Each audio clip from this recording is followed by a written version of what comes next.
Yorùbá ló lọ tó bọ̀ wọ́n ní iná tá a dá sílẹ̀ dẹ̀yẹ gúnugún àṣẹyẹ míì ni wọ́n fi ń sun ẹni mò ń pa bí òwe ọ̀rọ̀ mi lọ bí òwe nínú àbálálẹ́rẹ̀fẹ́ lónìí ojú wíńdò náà là ń gbà yọjú ojú fèrèsé bó la yọjú sí ilé ìgbìmọ̀ asòfin ní gbogbo ayé ni wọ́n ń retí wípé lónìí jẹ́ ẹni abẹ lọ́wọ́ ẹ̀ wọ́n ti mọ update wọ́n sì lórí ìkànnì wa wọ́n sì nú ìpàdé ọlọ́mọ ìlú kánà wà ń bí ni wọ́n ti mọ update pé Natasha ti ní eégún ilé bàbá àwọn òjò mọ́ lónìí o toró ti dájọ́ sí tẹ́lẹ̀ ṣùgbọ́n ti sọ ìdí tóun òfin ní lọ ilé ìgbìmọ̀ asòfin làwọn ará bí ìbárè dínà wọ́n ṣe road block wọ́n kó àwọn ọlọ́pàá àwọn agbófinró sọ́nà wípé Natasha ti sọ pé òun bọ̀ ibi ni ibẹ̀ òun ní gbogbo ibi tí ó bá gbà náà bá ń ṣẹ́ẹ̀kì mọ́tò ń tàn sí rí ń bẹ̀ òun ní torí Natasha wàhálà àgò ni ó pa láìsí wọ̀ta yín o. láyà bá yá mi lórin ó ní ọ̀gá mi ẹ̀jẹ̀ ń yá yín lórin bàbá wa òbí mo ní kí ló ti sọ ó ní ọdẹ tó ń sọ lọ́wọ́n ọba orí ẹ̀kùn ló máa kú sí ọdẹ tó ń sọ Elédùmarè mo ní ṣe torí Natasha náà ló ṣe kọrin tó yìí ó ní bẹ́ẹ̀ ni ọ̀gá mi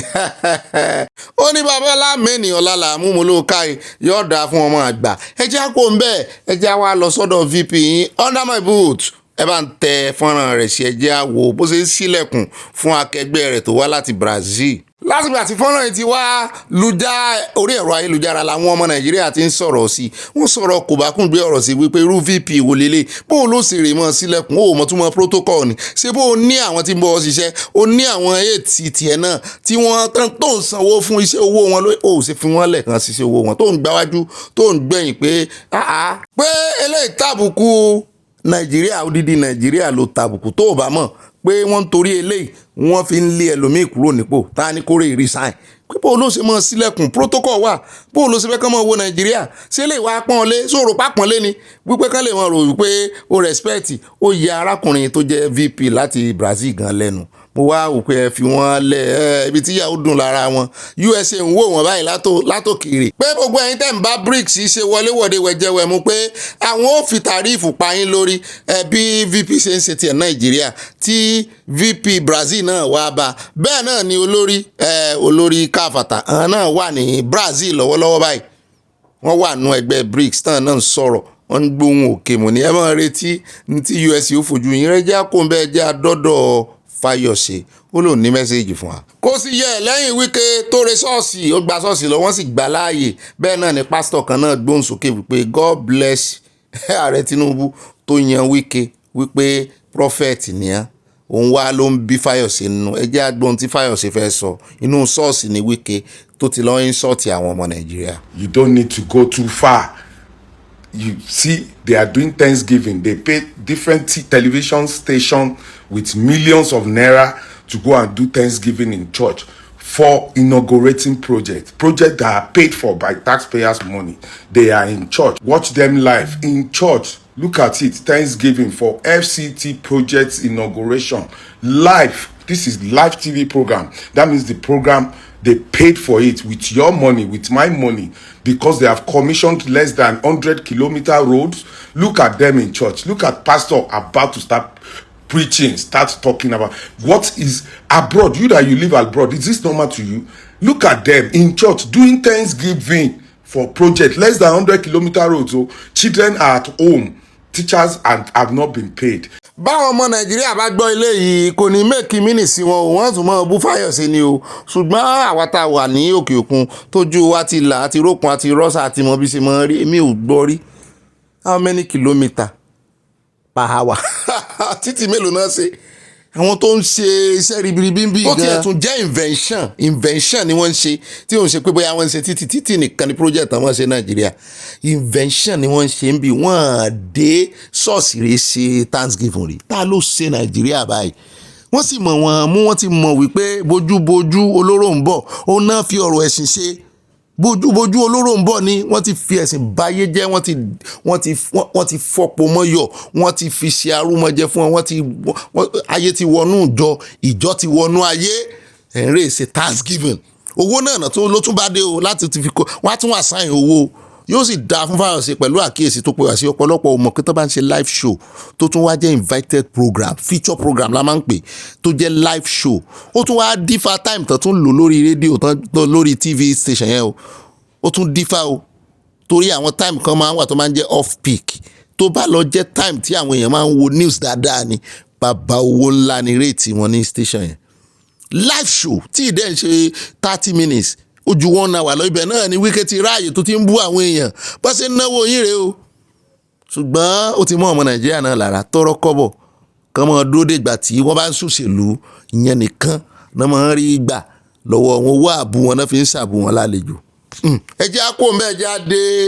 ọ̀dọ̀ gómìnà kan ní Anambra Soludo ló kọ àbí Soludo ló kọ rẹ̀ ó ti gbà kan jẹ́ CBN governor rí òun náà ti sọdún 3 ní ìsìn ọdún 4 ní í ṣe lọ ọdún 4 ló wá tún wá fẹ́ fi ṣẹlẹ̀ kejì òun náà ń lọ káàkiri ń sọ̀rọ̀ ṣùgbọ́n sọ̀rọ̀ jáàmù táwọn ọmọ Ìgbò ti wá ń fún gbàásùgbò sọ̀rọ̀ pé mọ̀rọ̀ sọ ní báyìí n tó sọ náà ni wípé ó ṣẹ̀dé láti USA ni ó wá sọ níbi tó ti ń sọ̀rọ̀ wípé láti ìgbà tóun ti bẹ̀rẹ̀ ìjọba wípé gbogbo àwọn tọ́wọ́ ti bà tí ń dáràn tí ń pààyàn pàápàá jùlọ nínú igbó àwọn ó ní 99.9% ọlọ́mọ Ìgbò gbogbo wọn tó máa parọ́ mọ́ Fúlàní ó lọ́mọ Ìgbò ló wà nínú oko ọmọ Ìgbò ní ń pa Ìgbò ó ní kò sí Fúlàní ẹyọ kan tó ń pa Fúlàní mo ní yéè wọ́n ti gbèsè Yorùbá délẹ̀ Ìgbò náà ẹ jẹ́ àgbọ̀ bó ṣe sọ. Actual. I've been in office for three years and 3 months, okay? If we have arrested 100 criminals, non-mafia, kidnappers, and so on and so forth,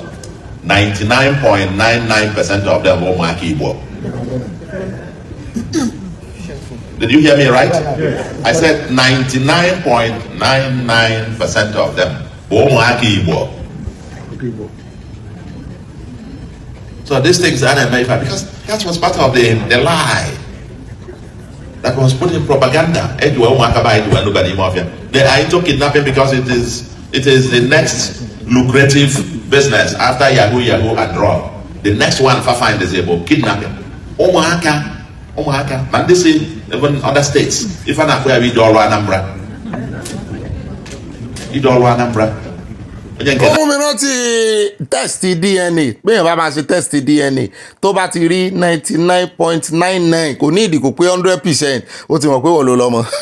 numeric rẹ̀ nù lọ́rọ̀ kan n tó ń sọ náà ni wípé kò sí n tó jọ wípé Fúlàní kankan wà náà gbé àwọn tí ń pa àyàn túmọ̀ ẹ̀ ní pé gbogbo bó ṣe ń pa àyàn ní Anambra ló sọ kì í ṣe gbogbo ilẹ̀ Ìgbò ó ní kò sí Fúlàní nínú gbó àwọn ìtumọ̀ tí ń sọnù pé kò sí Fúlàní tí ń pa àyàn nínú igbó àwọn ọmọ Ìgbò àwọn alájínigbé àwọn lágbébọn tí ń sọ fún aráyé nù wo Fúlàní ò tó bẹ́ẹ̀ láti wá pa àwọn ará àwọn ló ń disguise tán sì ń parọ́ fún àwọn èèyàn láti jẹ́ kán rò pé Fúlàní ni ṣùgbọ́n àwọn èèyàn gbàgbọ́ o àwọn kan gbàgbọ́ wọ́n ní ṣe bó ní executive governor wọ́n ní ṣe bí ńgbà tán bá mú àwọn èèyàn sí bọ́dọ̀ rẹ̀ ni wọ́n rìpọ́ọ̀tù wọn sí ṣùgbọ́n àwọn èèyàn tó wá ń bi pé ṣé gbogbo police station ló dé àbí tí wọ́n wá ń sọ fún un kó má jẹ́ wípé ẹni tó wá ń gbèròyìn fún un tó fi ṣe special adviser kó má jẹ́ wípé ẹ̀jẹ̀ Fúlàní rọ̀nù mo ní wo ọ̀rọ̀ àwọn ìjọba yóò tiẹ̀ yá wa torí ẹ̀ náà lòun ló dífá fún ọ̀rọ̀ Very Dark Man àti Bọ́lá agbẹnusọ ààrẹ Very Dark Man ti dá lóhùn níbi tó ti lọ́n fi Very Dark Man tó fi ń sòkò ọ̀rọ̀ sí Peter Obi Very Dark Man ya dá lóhùn pápápá ẹ bá pàdé nú àkójọpọ̀ ròyìn bẹ́ẹ̀ náà yẹn wọ́n gbàgbé Òbàdà Délé ti dá Wike lóhùn wọ́n láwọn ò fẹ́ bá po ara mọ́lẹ̀ nú ẹrọ̀fọ̀ ṣùgbọ́n àwọn náà lo táìmù díẹ̀ létí ẹrọ̀fọ̀ díẹ̀ ló kù kí Wike wọ́ wọn wọnú ẹrọ̀fọ̀ tẹ́ ẹ bá gbọ́n tán fi dá lóhùn inú bí wọn gan ni. ó sì kó gómìnà Ìgbò kan bí o níbi tó ti ń sọ wípé wọ́n áyà àwọn èèyàn wá pa àwọn èèyàn nílùú àwọn ni o wọ́n ní kì í ṣe IPOB èèyàn pààyàn o ẹ jẹ́ àtúngbọ́ version tiwọn náà. They hire hoodlums from outside Imo State. They bring them in pretending to be IPOB, and they commit this crime and they go away. So it is not about IPOB. Yes, we agree. We have aggrieved IPOB members, but I can tell you, those who are doing this destruction,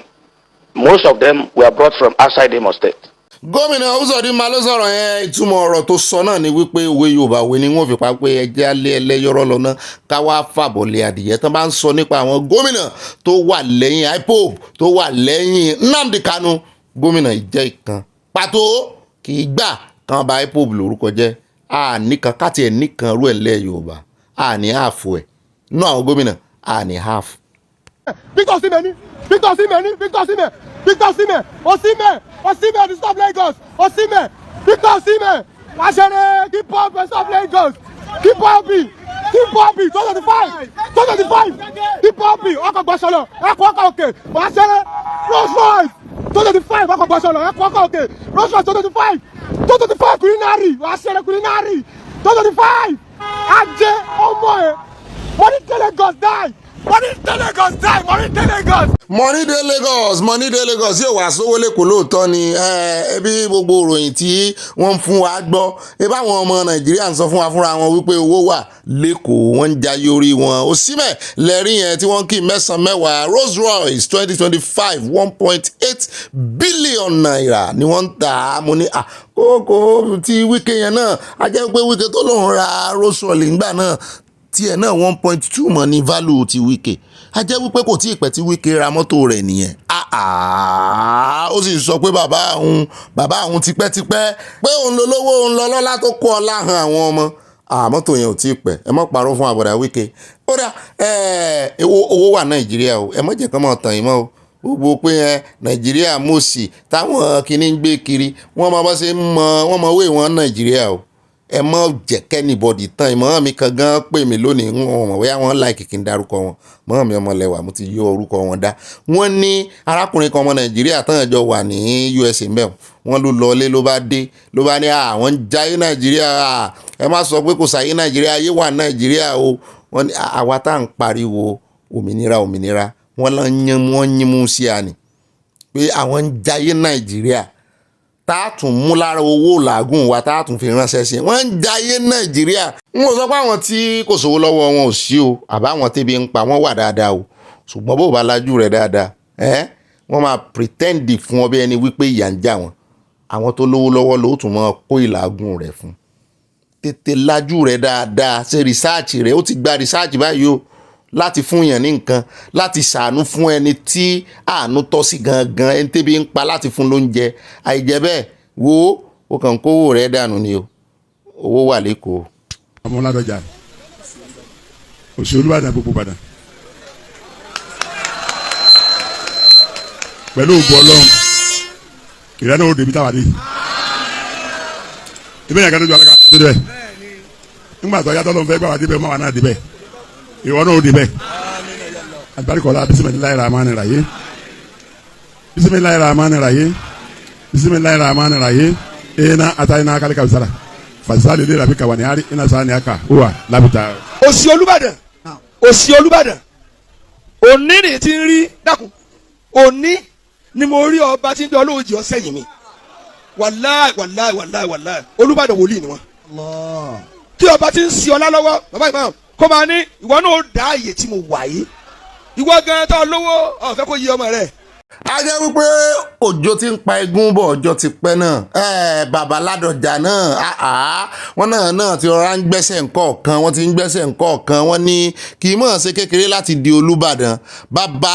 ọba tó wàjà tó ń gbàdúrà fún wọn nígbà tán sì wà láyé táwọn náà wà lórí ìjọba náà sì ti mọ̀ pé ikú ò ní pa wọ́n àrùn ò ní ṣe wọ́n mọ̀kànmọ̀kàn lóye kan yóò kan àwọn náà ti wá kàn wọ́n báyìí yóò ẹgbẹ́ Ọlọ́run tóbi Allahu Akbar akànní. káfíńlẹ̀ ṣe wá sí fẹ́rẹ́fẹ́ fún gbogbo alágbára tó wà nípò ńlá ipò òkè ló wà ipò gíga tó ń wo àwọn tó wà lábẹ́ rẹ̀ bí ẹni wípé ò ní jẹ́ kán débẹ̀ tó ń fara ni wọ́n mọ̀ sí bẹ́ẹ̀ mọ̀ àwa abú ọ mọ̀kàn sí bẹ́ẹ̀ mọ̀ nìrè jáwọ́ ń bẹ̀ o. nítorí dídi nílá wọn dídàgbàsókè wọn kò dí tiẹ̀ lọ́wọ́ o in fact báwọn ọmọlẹ́yìn rẹ̀ bá ṣe ń dàgbà sí bẹ́ẹ̀ ni connection tiẹ̀ náà ń grow sí o so ti gbọ́ o mọ́ bínú sí ọmọ o jẹ́ kàn náà gòkè o jẹ́ kàn mórí yọ o jẹ́ kàn rí ọwọ́ yọ o jẹ́ kàn gòkè mo tún emphasize ẹ̀ fún ọ ni o. ó dá o ẹjẹ́ adé ọ̀dọ̀ ọba ìlú mi ọba Olúwo àwọn àṣírí tó ń lu jáde láti bí ọjọ́ mélòó kan ìyàwó náà ti gbé nínú ẹ̀ ṣùgbọ́n gbòòyà àwọn kan ní bàbá àfáà yìí pé láti Ìlọrin pé wọ́n ń wá tamọ̀ ní àwàwí náà ń wá bóyá wọ́n ń wá ojú rere Olúwo mo wá ń wò pé bàbá tẹ̀mí ń wò ńlẹ̀ yìí bàbá yìí dúró déédéé inú ọlá mo rí ọlá lára bàbá yìí kí ló wá lè fà á àjọṣepọ̀ àwọn àti Olúwo tó ti ń dán mọ́rán tẹ́lẹ̀ kí ló lè bàjẹ́ mo ní kí ni ò lè bàjẹ́ kò sẹ́ Olúwo dàbí Wike ni the Wike of Ìwó bó ṣe rí nu òun náà ń ro ségè nínú ẹjọ́ ṣùgbọ́n ìyí tí bàbá àfa ìwà sọ ó tún kan mí lóminú o wípé ó ṣẹ̀wọ̀n rí pé àwọn ọmọ làálàá kòókù táwọn sí lórí Olúwo àwọn èèyàn tiẹ̀ ń bú wọn wípé ajẹ́pẹ́yìn náà wà lára ẹni tí tó tòjébo lóòsà lọ́wọ́ tó wá kú bàbá ẹni tí ó bọ̀ ẹ wà lára àwọn tó ró Olúwo lágbára agbára tẹ́ ẹ ró ló fi wá ń fojú yín gbolẹ̀ báyìí o ṣùgbọ́n wọ́n ní ká mọ̀ bú bàbá wọ́n nígbà ìmọ̀ ní fún bàbá wọ́n ní bàbá òwò ṣẹ́ débẹ̀ pé Olúwo yóò já wọn kulẹ̀ wọ́n ròyìn tó fojú àwọn rí nígbà tán lọ sáàfin ẹ jẹ́ á gbọ́ díẹ̀ ń bẹ àti gbogbo dọ́kúmẹ́ǹtì ẹ̀rí tán fi hàn wá Olúwo ó ṣe fẹ́m ni o kò lè gbìn o. ọ̀kan lára àwọn dọ́kúmẹ́ǹtì tẹ́ ń wò lọ́wọ́ wọn yìí lọ́n fi invite bàbá wa ó nu Olúwo ló wà lórí rẹ̀ gẹ́gẹ́ bí bàbá yìí ṣe sọ pé Olúwo ló wà lórí àwọn èèyàn wá ní ó dáa àwọn ó pe Olúwo sí challenge pé tó bá mọ̀ pé irọ́ náà pamọ́ òun tó bá mọ̀ pé òun lòun sóòótọ́ kó gbé bàbá yìí lọ sílé ẹjọ́ kán jọ rèé mójú ajé kò ní sọ kí bàbá kẹ́rì jáde kó náà kẹ́rì tiẹ̀ jáde gbogbo bí ó ṣe ṣẹ̀wọ̀n ní bí bàbá ṣe ní ó ṣe ṣẹ̀wọ̀n kí n kó ti bàbá bí bàbá ṣe ní ó ṣe ṣẹ̀wọ̀n Canada ṣùgbọ́n àmọ́ wọn méjèèjì lọ́ọ̀kan Olúwo wàá gbèjà ara rẹ o àwa gbọ́ ni àbẹ́yìn bílífù tí bàbá yìí sọ ni Olúwo ọba ńlá ọba gidi ọba dáadáa di Aláàfin of Ìwó kò lè ṣerú ẹ̀ ẹ mọ̀ dá bàbá yìí lóṣù bẹ́ẹ̀ jẹ́ àgbọ̀ àjẹ́ àṣàbòsí wa. wọ́n mú fún money laundry wọ́n wálé àwọn bọ́wọ́ tó tọ́lọ̀ ń lé ọṣẹ́ sí lọ́wọ́ wọ́n ṣètò obìnrin fún obìnrin sí wọ́n gbé ó di kóòtù abẹ́lọ́n ó wìn ní lower court wọ́n tún gbé ó di central court gbogbo tí ń sọ yìí ní wà ńlẹ̀ tẹ bá béèrè lọ́wọ́ ẹ̀ pé obìnrin tọ́ran lẹ́wọ̀n Lorraine ta ní jẹ́ bẹ́ẹ̀ Lorraine ta ní jẹ́ bẹ́ẹ̀ ní kọ́ńtì wo. nílùú Toronto Canada náà ní sẹ́ẹ̀ ní Toronto ní Canada pẹ̀lú ògùn Ọlọ́run. àwọn tí a bá bọ̀ tó tí a bá òfin kéjì ọ̀rọ̀ tó fi ojú kan náà wà ó dá yín lójú dáadáa. ọwọ́ aṣọ àtúbẹ̀lọ́n Ọlọ́run tún jẹ́ òun ni wọ́n á gbé lọ Central Court. Central Court ní Toronto náà. adájọ́ tí ó wà dá yányán wọ́n wá ní kí wọn obìnrin gangan tó mú allegation yìí wá wọ́n ti ṣíṣí passport ẹ̀ already. ní kábíyèsí Olúwo. wọ́n sì ti kó gbogbo owó níbo ló ti rádúró owó yìí tọwọ́ obìnrin tí ń fẹ́ tí ọmọ pé wọ́n dẹ fóònù ó dá o àwọn èèyàn ń parọ́ wọ́n ń fẹ̀sùn kan bàbá yìí wọ́n nírọ́ ní pa wọ́n lẹ́nu rẹ̀ dùn ni wọ́n ló fẹ́ ba orúkọ Olúwo jẹ́ ni nǹkan mọ̀ ni àwọn èèyàn mọ̀ fọ́jú o wọ́n ń gbòòrò mọ́di ẹyin lọ́wọ́ ọkọ ẹ níwọ̀n jẹ́ kó rákìtàn lọ jẹ́ ìwọ ti sílẹ̀kùn wọ́n ti ẹ̀ sílẹ̀kùn rẹ̀ ni àbí ìwọ tí ò nílẹ̀kùn tí ò ní kọ́kọ́rọ́ ànílẹ̀kùn pé àtúrí ẹ̀rà sí fi ráàyè wọlé ẹ lọ sáàtì fún Punch ìwé ìròyìn Punch 2024 ọjọ́ keje oṣù kẹfà 2024 ẹ bá dẹ̀ǹdẹ̀ ọ̀rọ̀ ńbẹ kì í ṣe bàbá yìí ló kọ́ o akànwá tá a fẹ́ fi kín ọ̀rọ̀ bàbá yìí lẹ́yìn ni o àṣẹ US gan méjì náà lè jáde kó nu US ti Canada ni bàbá yìí sọ o tí bàbá mọ̀ sí dáadáa ti US gangan náà dẹ̀ǹdẹ̀ ọ̀rọ̀ wà ńbẹ ṣùgbọ́n nítorí wípé àwa ìfarí apá kan dápá kan sí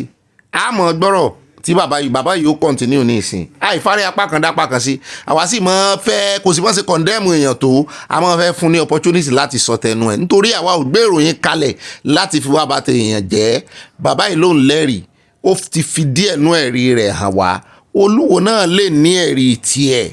ìbádá Olúwo wá fèsì challenge kó fèsì bàbá yìí once and for all káwo bóyá òdodo àbótítọ́ bóyá ẹnu Olúwo ló wà abẹnu bàbá yìí ṣùgbọ́n for now òótọ́ ọ̀rọ̀ tá à ń gbọ́ ẹnu bàbá yìí láti ń gbọ́ torí ẹ̀ làwọn èèyàn ṣe believe ọ̀rọ̀ wípé wọ́n ti lọ wò kó àwọn àwọn ọba tó ti wàjà níwò tipẹ́tipẹ́ tán ni ó rì mọ́. adájọ́ wa ni wọ́n á mú final judgement káwọn obìnrin yìí wá obìnrin ní ó wá testify tó bẹ́ẹ̀ sọ pé bẹ́ẹ̀ ni iṣẹ́ ọwọ́ rẹ̀ ni kódà 50 ọdún tí bẹ́ẹ̀ mọ ọmọ Nàìjíríà máa yọ mí bẹ lẹ́wọ̀n dì sí èmi náà ló wá confined lé lórí tí wọ́n ń sọ fún mi obìnrin yìí bàbá ṣé ó má lọ ṣe kínní àwa sọ Ọlọ́run wọ́n lọ́ba aláforíjì foríjì mi kò fi foríjì òun náà. pé kò foríjì kó foríjì Abdulrasheed yìí náà torí a rí pé kò lẹ́nìkan èsì fẹ́ fi sílẹ̀ ni mo fi dúró tán yányán lórí ọ̀rọ̀ ẹ̀. bàbá ọba ni ẹ ká mẹ́nu kúrò lórí ọ̀rọ̀ Olúwo. máa gbọ́ létí mẹ́nu kúrò. wọ́n ọmọbìnrin yìí wá sí court wọ́n mú òun ṣẹkẹsẹkẹ tán dé lọ́wọ́ tú wọ́n gbé síta ó dún bọ́ọ̀sì kan wọ́n mọ́bìnrin ó dúró ní adájọ́ wọn ń béèrè pé sọ́ọ̀mọ ọkùnrin rí gbogbo ẹ̀sùn tí wọ́n kà sí yìí sọ́ọ̀mọ nígbà tó ní ilé náà ní gbogbo ẹ̀ náà lé lóṣojú ẹ̀ tótó rẹ Ọlọ́run tótó rẹ Ọlọ́run tótó rẹ Ọlọ́run tó bá rántí eléyìí kò yẹ kó gbàgbé àwa kò yẹ kó gbàgbé Ìlọrin láíláí. kò yẹ kó gbàgbé Ìlọrin láíláí. bàbá ẹ tó máa bọ̀rọ̀ lọ wọ́n ti fobìnrin yẹn síbẹ̀ wọ́n ti fòun náà síbẹ̀ ṣé ó gbàgbé Ìlọrin ni. àwọn agbọ́ nígbà tí ó wá sí wọn á ní adájọ́ ní kóbìnrin ó sọ̀rọ̀ bóbìnrin ti ya wèrè ni Ọlọ́run kò foríjì mi ó sì foríjì òun náà. obìnrin ya wèrè ní Toronto.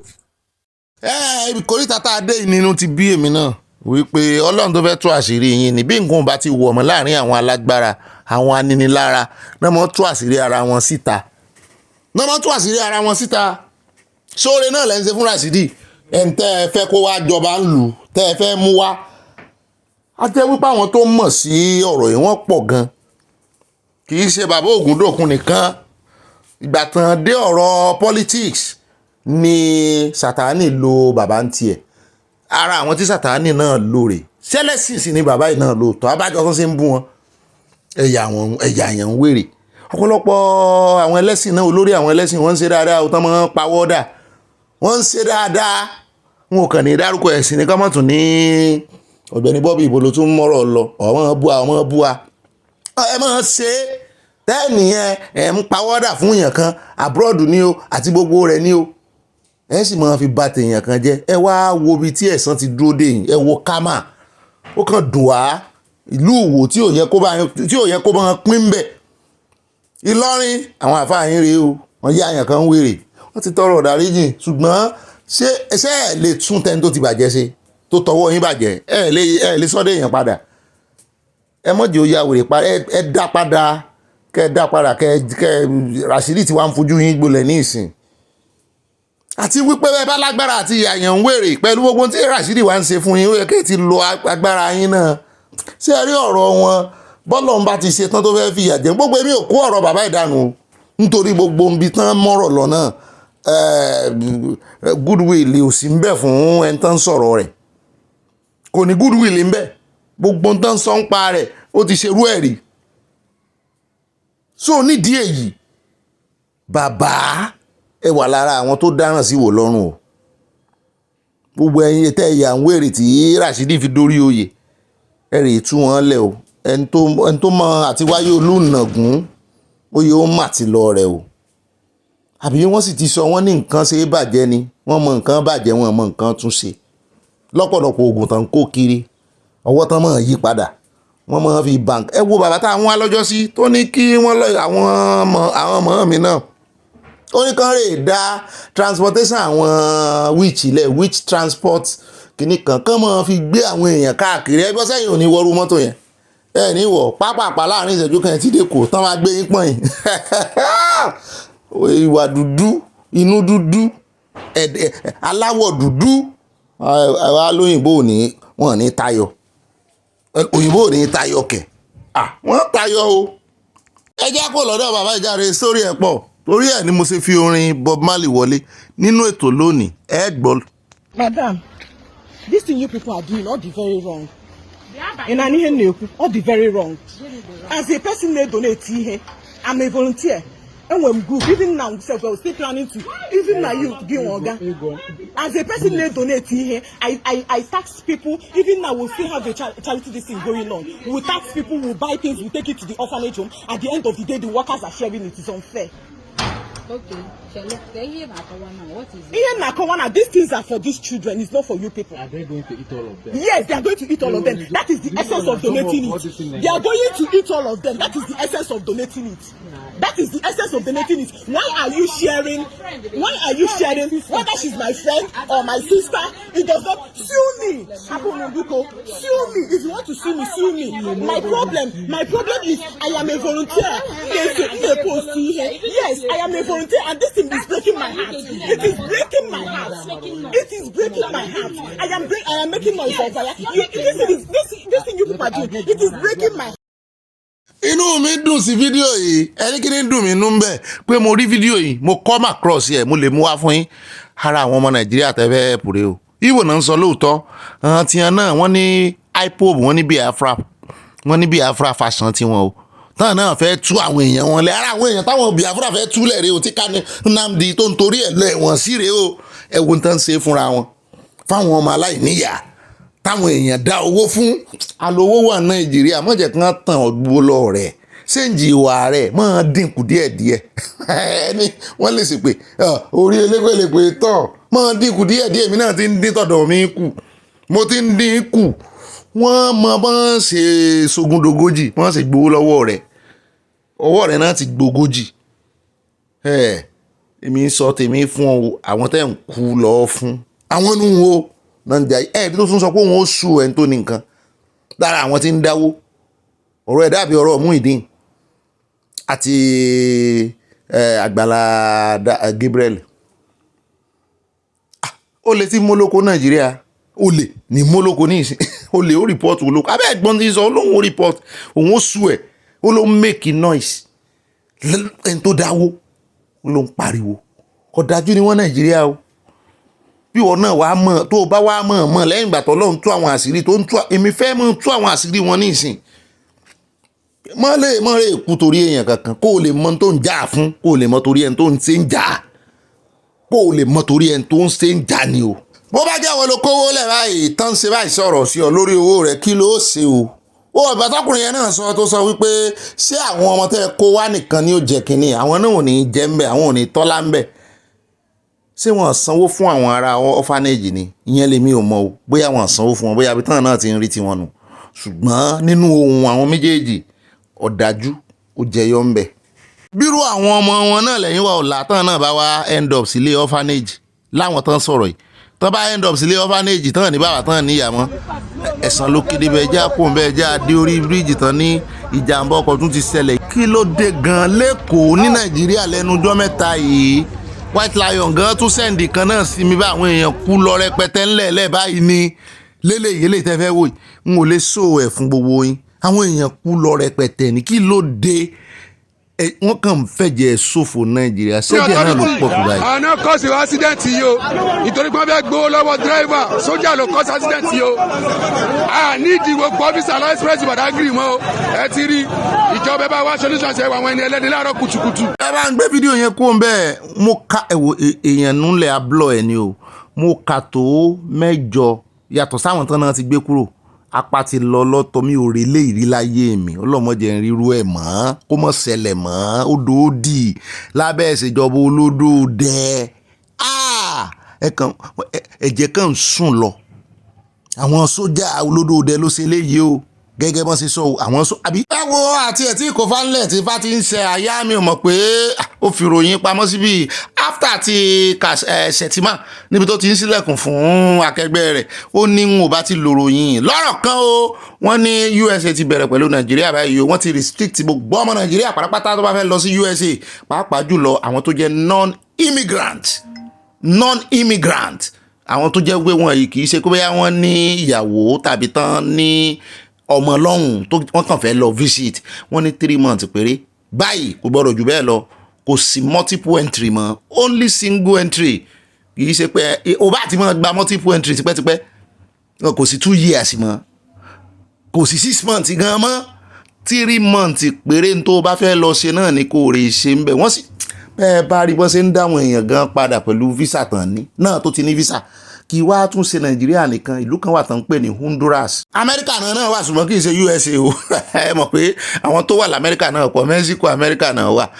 Panama Amẹ́ríkà náà wà ṣùgbọ́n àwọn eléyìí kì í ṣe funfun tó ráyé wá wọ́n fojú Nàìjíríà gbólẹ̀ bẹ́ẹ̀ náà ní Kenya náà wọ́n ní ẹni tán tiẹ̀ tán lé wálé láti Kenya ń bẹ̀rù ẹni tán lé wálé láti Kenya wọ́n ní yóò ti lọ pẹtísàn àwọn ilé ìgbìmọ̀ asòfin mọ́lódàbẹ̀ àwọn náà wà ń pẹtísàn mínísítà ìyàwó Ojukwu tó jẹ́ mínísítà fún diplomat kìíní kan wọ́n ní kórè wá wọ̀rọ̀kọ̀ kó fi ṣàrà múlẹ̀ mọ̀ nǹkan kan wọ́n fojú bo wọ́n gbolẹ̀ mo wá ń bẹ ìjọba USA ẹjọ́ ẹ bá wa extend díẹ̀ dé orí visa diplomat àtàwọn olórí Nàìjíríà diplomat visa tán lò ẹ bá wa extend díẹ̀ kan mọ́ fún wọn ní ọ̀sẹ̀ kan tàbọ̀jọ́ 5 tàbí kẹ́ẹ̀tì ẹ̀ kólẹ̀ ẹ bá ọ̀pọ̀lọpọ̀ à ń gbé arákùnrin kan bọ̀ ó ti ṣe abansẹ́dọ̀ ìbò mi náà abalasẹ́dọ̀ fún USA rí ó wá sọ gbogbo ohun tó fà á tí wọ́n fi ń fìyà jẹ Nàìjíríà. Ṣùgbọ́n àníṣọ́gbó oyún bí o inú àkójọpọ̀ ìròyìn lẹ́ẹ̀tì bá dẹ́ndé ọ̀rọ̀ ẹ wá nǹkan jókòó lé ìròyìn tòní ó gẹ̀ẹ́sìkẹ́ o ó gbọ́mọ pọ̀n.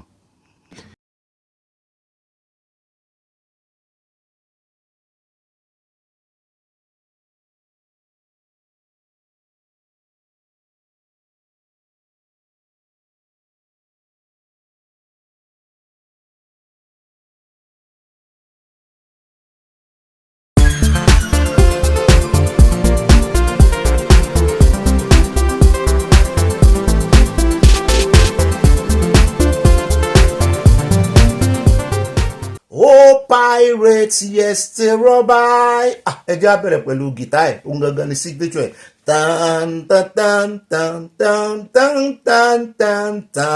tan tan tan tan tan tan tan tan. Oh pirate yes they rob I took higher to the merchant ship. Minutes after they took I from the bottomless pit. But my hands was made strong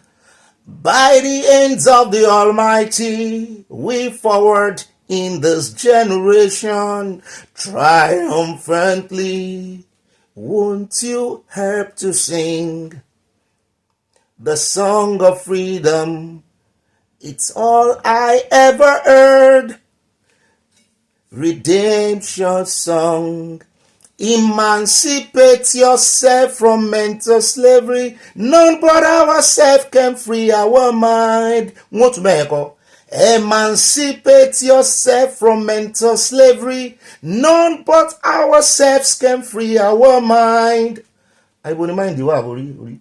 I have no fear for atomic energy, for none of them can stop the time. Wọ́n lè dá ọwọ́ aago dúró, wọ́n kàn lè fọwọ́ aago sẹ́yìn ni. Bàbá wa Ṣínà Peter náà ti fi kọrin, màá tún túbẹ̀ kọ. Emancipate yourself from mental slavery. Ìkónilẹ́rú nú ọkàn. None but ourselves can free our mind. I have no fear for atomic energy, 'cause none of them can stop at the time. How long shall they kill our prophets while we stand aside and look?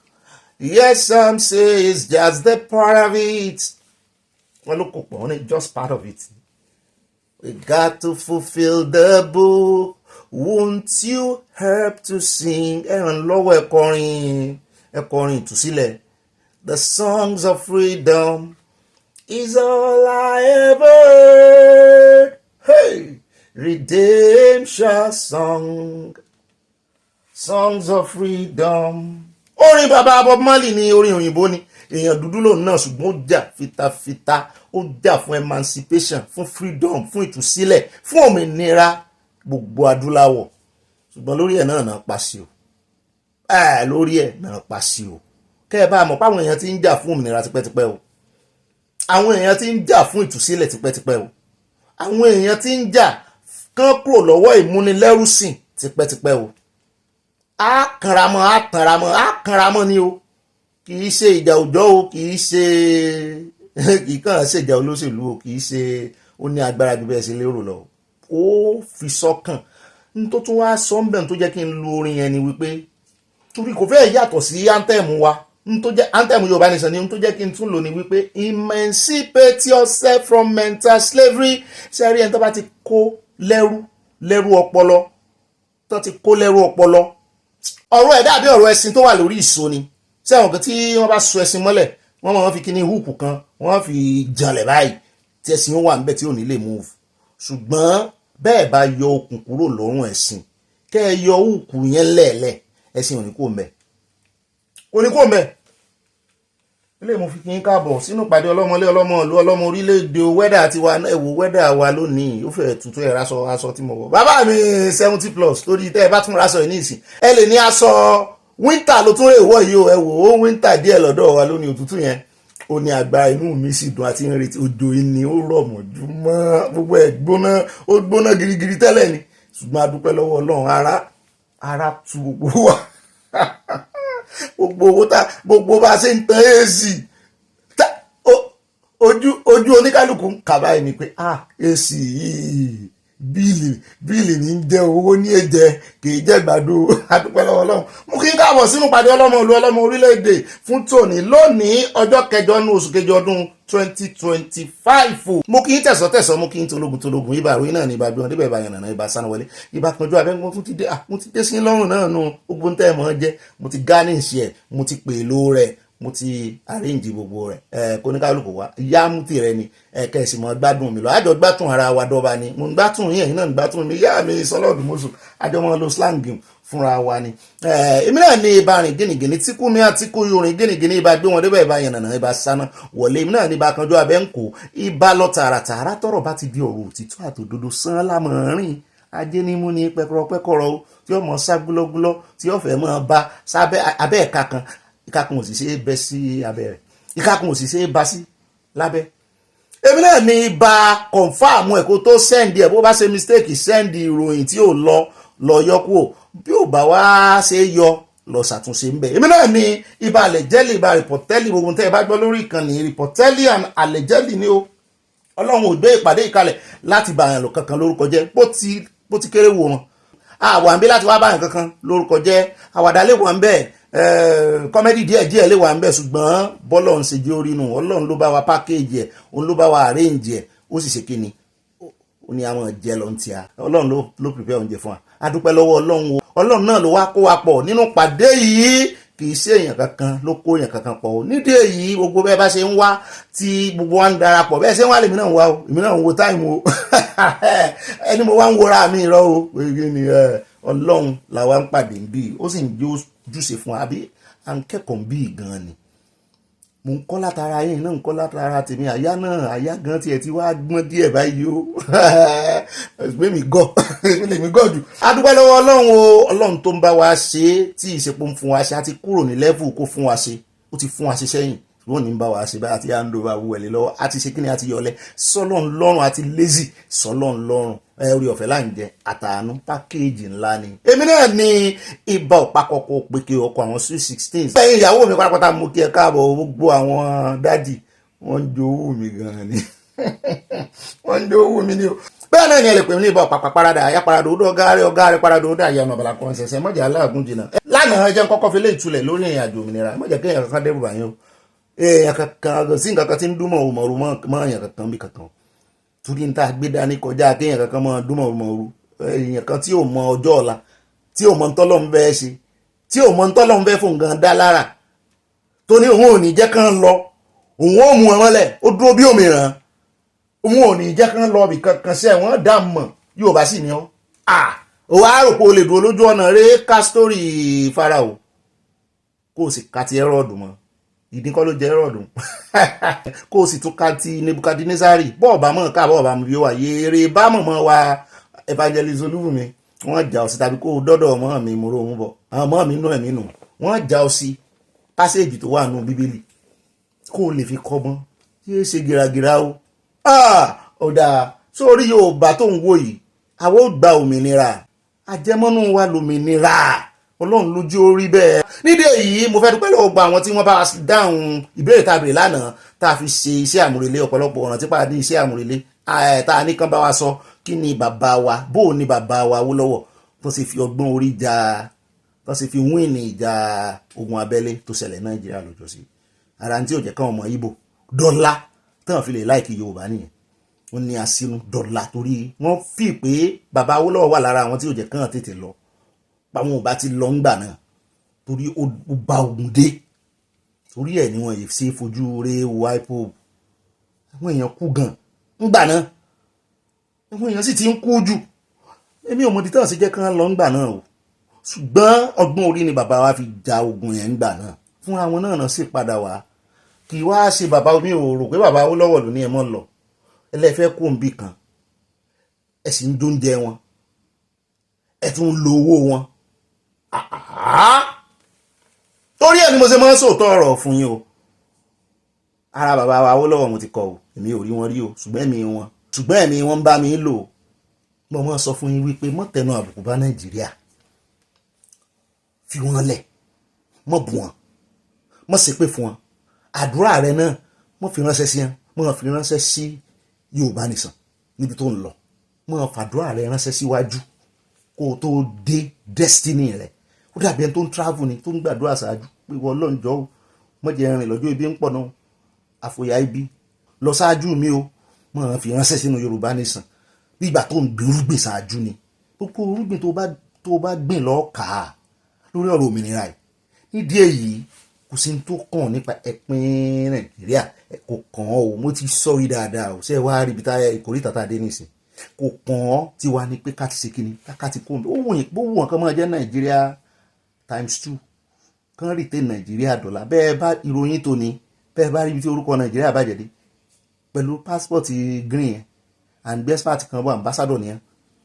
ṣé ká kó mọ bá ròyìn bọ̀ pàápàá gbogbo ilé ìtẹ́ wá nínú abala lè fẹ́ ayọjú lórí fèrèsé ni o, ibi ẹ̀ gbó tọrọ ń bí o, mi ò ní fìgbà kan nú, ò ní torí pé ẹnu dùn káwá pé dúdú funfun fúnra wa rọ́ wà ní pajá lọ́bọ̀ á sọ bó ṣe jẹ́ níbi tá a dé kòríta tó yá sí bá a bá sọ bí tá a dé láti mọ kí ló kù tá a sì. Dídí èyí Ọ̀gbẹ́ni bàbá wa Awólọ́wọ̀ ló wọ́n ní ẹ mọ̀ pé wọ́n sọ fún yín pé ṣe èkìtì kan Nàìjíríà ṣe ọmọ Nàìjíríà ní ọmọ Nàìjíríà lèmi náà bí bá a ṣe ń sọ̀rọ̀ yìí ẹ sì ń jiyàn náà ó dẹ̀ mọ́ bára yín jiyàn ẹ mọ́ dá bára yín jiyàn. Ọmọ Nàìjíríà ní ẹ ń bá fẹ́ parọ́ fún ara ẹ̀ ló kù, wọ́n sì ní èèyàn méjì pàdánù rọ bẹ́ẹ̀ ń tó ń parọ́ fún yàn bẹ́ẹ̀ ń tó ń parọ́ fún Obama ẹni tí ń parọ́ fún yàn náà mọ̀ sóòótọ́ ọ̀rọ̀ fúnra rẹ̀ mọ̀ bá sóòótọ́ ọ̀rọ̀ ó rí èèyàn sóòótọ́ ọ̀rọ̀ fún sọ fúnra rẹ̀ lórí ewo padà rí ewo pálí rẹ̀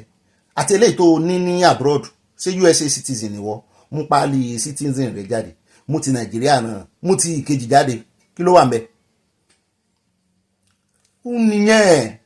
mo rí design new pálí tí bàbá bíṣọ̀bù sẹ́ndì sí mi, wọ́n náà fẹ́ launch ẹ̀, mo ní ìyún da ara progress náà ni, ṣùgbọ́n kò síbi tí a ti lè lò lọ báyìí. Precept pé tá a bá gbòmìnira òun náà ṣe é lẹ̀, mo sì gbọ́ pé bàbá wa Bánjí Akíntóyè, ṣùgbọ́n mi ò tiẹ̀ tí ì ṣiṣẹ́ lórí ẹ̀ rárá kí n mọ́ tí ì sọ tí mi ò tí ì ṣiṣẹ́ lórí ẹ̀, ṣùgbọ́n tí mo fẹ́ pàkíyèsí yín sí ni wípé àtowó rúbà àti passport gbogbo àwọn kinní yẹn in the future ni tí òmìnira bá tẹ̀ wá lọ́wọ́ gangan tán. Ilé ìta ń lò ní ìsìn bó bá lọ Nàìjíríà pálí green tí ń ta ọ́ pálí green tí ń kábùkù kan náà lọ́ọ́ lò tí ń kábùkù kan èmi náà lèmi náà lò pẹ̀lú pálí mi tó lò ní lọ́wọ́ gan. Ó ní fẹ́ gba visa lọ Nàìjíríà àti gba visa Nàìjíríà wọ̀nyí sí, ó ní fẹ́ gba visa lọ Nàìjíríà ó fẹ́ lò pé ìlú rẹ̀ ló ń lọ. So nídìí èyí ẹja mọ̀ sòótọ́ fúnra wa, a fẹ́ kú òǹbẹ̀ ni, a fẹ́ kú òǹbẹ̀ ni mọ́mọ́ ọ̀rọ̀ mi ò yé yín, n ò fẹ́ kán rí mi bí ẹni pé ìwọ ọmọ ìgàn, n ò fẹ́ kán rí mi bẹ́ẹ̀. Òótọ́ ọ̀rọ̀ ni wípé bó bá ń lọ Nàìjíríà bó ń lọ ilẹ̀ Yorùbá ní ìsìn inú Nàìjíríà lọ gbàdébẹ̀, inú Nàìjíríà sì nílẹ̀ Yorùbá wà wọ́n recognize ẹ̀ ní UN. Ó dìgbà tá a bá mọ̀ tọ̀ra rẹ̀ wọ́n dìjà afọ́jú lójú ẹ̀ méjèèjì fọ́ àtolójú kan ta ní òun mo ti sọ́rí káfọ́jú wá di àmọ́ra kó ní àdó olóró kó lẹ́líkọ́pítà kò ní dúróònù afọ́jú tó fọ́jú méjèèjì ó ní kíní tọ́sẹ̀ B1 tọ́sẹ̀ ń lò ní ó ní gbogbo nǹkan ogun ṣùgbọ́n olójú kan ṣoṣo ìyún kan mú ẹgbàá dání ta ní òun ṣùgbọ́n olójú kan ṣoṣo òun ò ní nǹkan kan ta ló máa win assignment ẹlẹ́yìn afọ́jú ní òun yìí olójú kan ní òun yìí ọlọ́mọ olójú kan ní òun yìí torí tí afọ́jú ó fi lo gbogbo nǹkan ìjà rẹ̀ tán kò ní mọ ibi tí ó mọ̀ darí ẹ̀kọ́ olójú kan ó sì rí yóò rí ìsapamọ́ tí ó fi exhaust gbogbo energy ẹ̀ tán kó tó wá mú ó lè jẹ́ kúùkù lásán lójú kan ó fi pa wọ́n jà afọ́jú. Ó dà ẹ káàbọ̀ sínú ìròyìn tòní lówelówe là ń lùlù àgìdìbò ọlọ́gbọ́n ló lè yí ọmọ ló lè mọ́ ó ẹgẹ́ ń fimọ́ báwọn ní àwòlú fimọ́ bí ẹlẹ́wà ṣàpọ̀n ẹjẹ́ wá wọnú àwọn àkórí ìròyìn wa ṣùgbọ́n gbélé ìtẹ́rí inú abala lérèfé ayọjúlójú fèrèsé ni o bẹ́ẹ̀ náà ló ti di àfìsẹ́yìn tẹ́gùn fi sọ alákọ̀ọ́kọ́ nu ìròyìn tòní lórí ọ̀rọ̀ pásítọ̀tì tá mẹ́nubà à ń gbé arákùnrin kan bọ̀ ìjọba ẹni pé bá ṣe ń sọ English ọmọ Haúsá ni ṣùgbọ́n ambassador sí USA Nigeria ambassador to the United States of America ní tẹ́lẹ̀ wọ́n wá ń bí wípé lẹ́nu ọjọ́ mẹ́ta yìí ó wá dàbí ẹni wípé wọ́n wá kanra mọ́ Nàìjíríà ẹni tó bá ti rí passport green lọ́wọ́ ẹ̀ àní mo tiẹ̀ tún gbọ́ dé Ọláfáyẹ̀hùn náà lórí Arise TV ló lò wọ́n ṣe documentary kan lórí Nigeria passport wọ́n ní gbogbo àwọn orílẹ̀-èdè tán gba Nàìjíríà láàyè wípé wọ́n lè gba visa on arrival ètò bá dé lu wọn wọ́n á fún wọn ní kíní wọ́n ní gbogbo wọn báyìí wọ́n ti change ẹ̀ wọ́n ní míì tí ò change ẹ̀ wọ́n á gbọ́ láàyè kó wọlé tán tó bá ti wọlé náà máa fún ọ lẹ́skúùsì tó bá ti rí Nàìjíríà pa ni wọ́n á wò pé ṣé Nàìjíríà nìkan ló ń dáràn ni. ara ibi tí ó yẹ kó yé ti yé àwọn olórí yẹn nìyẹn wàá pàjù lọ olódó dẹ kí gbogbo bọ́n ṣe ń lọ tán ń bọ̀ ojú tó fi ń wo àwọn rèé o orúkọ yẹn kò gbé iyì kankan dání o ẹ̀ ń tanra yín ni o. lọ́rọ̀ kan bàbá yẹn ganu sí Mike ó ní kó ń sòótọ́ ọ̀rọ̀ fún wa ẹ fẹ́ gbóòótọ́ ọ̀rọ̀ tó sọ àbẹ́dẹ́ náà àkójọpọ̀ ọ̀rọ̀ yìí àsọ bàbá kò ń bẹ́ẹ̀ á dé ọ̀dọ̀ Bùhálà agbẹnusọ ààrẹ ń tí ẹ fẹ́ gbé tẹ́lẹ̀ torí ọ̀rọ̀ rẹ̀ ti ń pọ̀ jù bó ṣe ń fi apá kan ẹnu sọ̀rọ̀ ló ń fi apá kan ẹnu kejì ló fi ń ọ̀rọ̀ ẹ̀ fẹ́ sú mi. ṣùgbọ́n nínú àlàyé rẹ̀ tó ti ń tẹnu bá Peter Obi ló rò pé òun bú ló bá mú ọ̀rọ̀ ti VDM mọ́ ó ní VDM gbádùn ju Obi lọ ó ní orí VDM pé ju orí Peter Obi lọ ṣé VDM ń bá yín ṣe politics ni ó ní sáwọn èèyàn rántí wípé nígbà tí ìṣẹ̀lẹ̀ tán pa àwọn èèyàn ó ní VDM ló kọ́kọ́ lọ bẹ̀ ó ló ṣáájú Obi lọ bẹ̀ mo ní Ọgbẹ́ni ṣe gọ̀ báyìí náà ọ̀gá rẹ̀ tó wá ṣe agbẹnusọ fún ṣé ọ̀gá rẹ̀ fẹ́ lọ ọbẹ̀ rárá ṣé bí Peter Obi tán ní ò lọ ọbẹ̀ ṣé bó ní tó dí fáìmì náà rántí ń gbà náà tẹ́ ẹ bá rántí ìròyìn kan tá a mú wá fún yín tí Peter Obi fẹ́ lọ sí ID camp wọn tí alias ti ta lé ń ṣe bíi gbẹ̀wùdání gómìnà wọn ní Benue tó kìlọ̀ fún bìngbà yẹn pé kò gbọdọ̀ wá pé ó yẹ kó mọ̀ sí ibi mo ti ń fura sí bọ̀bọ̀ yẹn gbà yẹn ó yẹ kó mọ̀ sí kó sẹ́ni tí ò lè wọ stéètì ẹ̀ nígbà tí ìṣe ọ̀daràn ní ẹ lè mọ́ lé kiri ó nítorí wípé ò lè secure ẹ̀mí ẹ̀ túmọ̀ ẹ̀ náà ni pé ó gbà wípé ìpínlẹ̀ rẹ̀ insecurity wà bẹ́ẹ̀ ó ní Bùhálà fẹ́ wá máa fi bú Obi tẹ́ ẹ bá gbọ́n tí VDM sọ fún tẹ́ ẹ bá gbọ́ bẹ́ẹ̀ náà ló tún tanú bá ọ̀gá rẹ̀ tẹ́lẹ̀ Àtìkù torí pé ò bá ṣiṣẹ́ mọ́ ó ń sọ bí ẹni wípé òun woṣẹ́ òun ríran pé destiny Àtìkù ò rọ̀ mọ́ ààrẹ mo ní sàṣírí kan sí Àtìkù fàṣírí kan sí yín lọ́wọ́ ni tẹ́ ẹ fi ń ṣe báyìí fún ẹni tó ti bàjẹ́ tó ti bá mu tó ti bàjẹ́ léréwé wọ́n sì ní ẹyẹlé ìbónílé jẹ kó bónílé mu kó dọjọ́ ọkú rẹ̀ kó yẹrí lẹ́nu ẹni tí wọ́n ti ṣàgbẹnusọ fún pé yóò di ààrẹ ìwọ wá padà ní ìsìn torí pé o ti rí chance lọ́dọ̀ olódòdẹ ló wá ń sọ fún wípé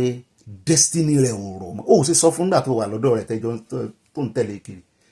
pé ọ̀gá mi ń rò pé destiny yín àkọsẹ̀jáyé yín àyànmọ́ yín ń rò pé rọ̀ mọ́ ààrẹ jíjẹ ó sì sọ fún nígbà náà àwọn èèyàn burú o ṣérú àwọn tí ààrẹ Tinubu gbọ́kànlé rè tínú wọn ń dùn pa wọn ní agbẹnusọ wọ́n ṣe jù bẹ́ẹ̀ lọ fún ààrẹ ẹ mọ̀ wọ̀ létà bómi bá tẹ ìbọ̀gbìn lẹ́nu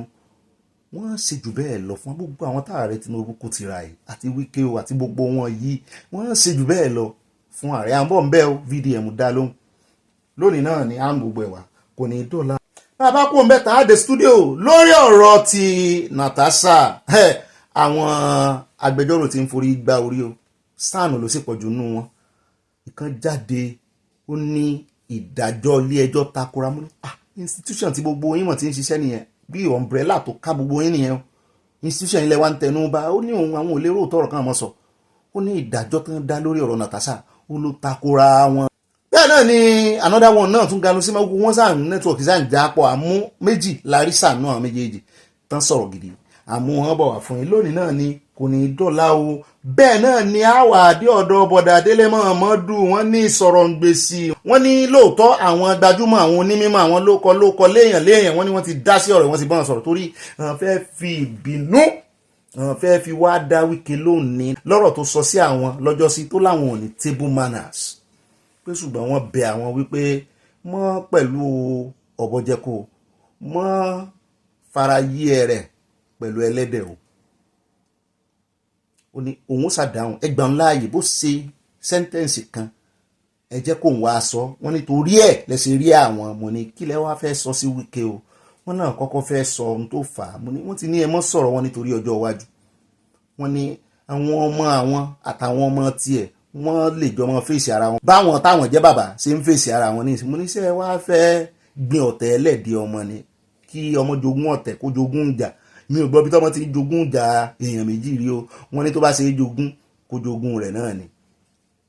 so that ọmọ àwọn náà ní mọ́ wòran lọ́jọ́ iwájú pé bàbá mi sọ báyìí tí ọmọ Wike bá ń mo ní ó dá àyà ní fi ìyún tó fi ń ṣàkàwé ọ̀rọ̀ mo ní ó dá àyà mọ́ wọ̀rí mọ́ wulẹ̀ làágùn jìnnà á ga ẹnu wọn sí máì.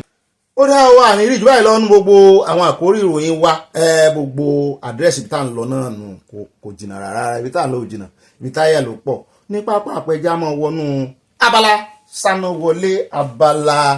news flash of flash news lédè òyìnbó ẹ lè gbé lura wọn ẹ lè gbé fúnra wọn àwa àmọ́ yẹ̀ yí òyìnbó ń bí ni àrùn òyìnbó òyìnbó ní fanakula lọ́dọ̀ tiwa ó yá ẹwọ ẹyẹ wa ti fẹ́ yá o ẹ wojú kámẹ́rà gangan ẹ mọ̀ lẹ́jú ẹ̀rẹ́rìn ayọ̀ làwọn fi ń pọ̀ tiẹ̀ ń bí ibà fayọ̀ pọ̀ tiẹ̀ náà rí èmi náà ní bá múlòdùn yín ọlọ́run ló jẹ́ orí bẹ́ẹ̀ o kì í ṣe èèyàn kankan simple arithmetic ẹ ṣe cheese ẹ ṣe musin ẹ ṣe pọ̀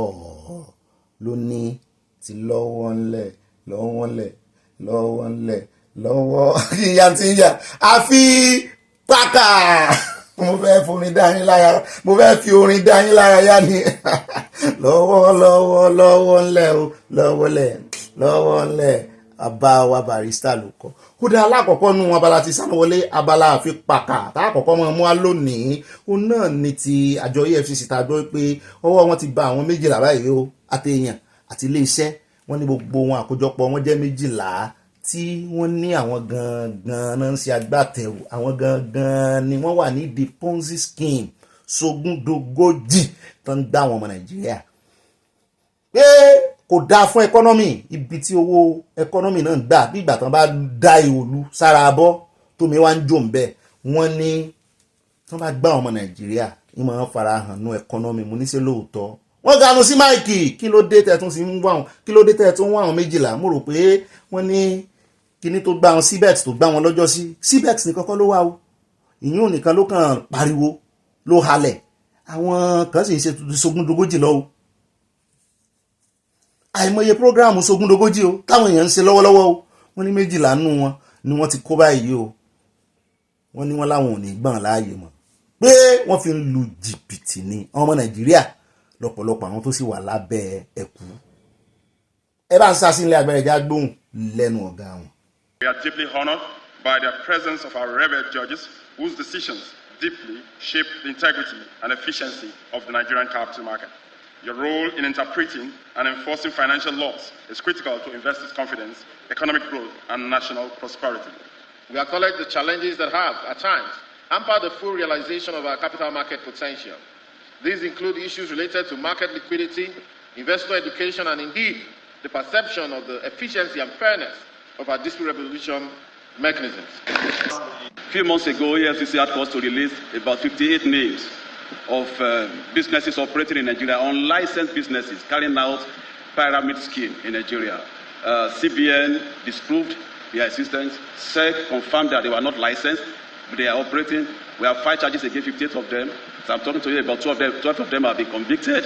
The remaining matters are still in court. Lórí ọ̀rọ̀ passport tá a mẹ́nubà nú àkójọpọ̀ ròyìn à ń bọ̀ ń bẹ̀ ṣùgbọ́n lélẹ̀ ìbá officially wọ́n ní embassy USA ní Nàìjíríà wọ́n ní the United States mission in Nigeria wọ́n ní wọ́n ti kéde báyìí wípé gbogbo ẹni tó bá fẹ́ apply fún visa category F category M category J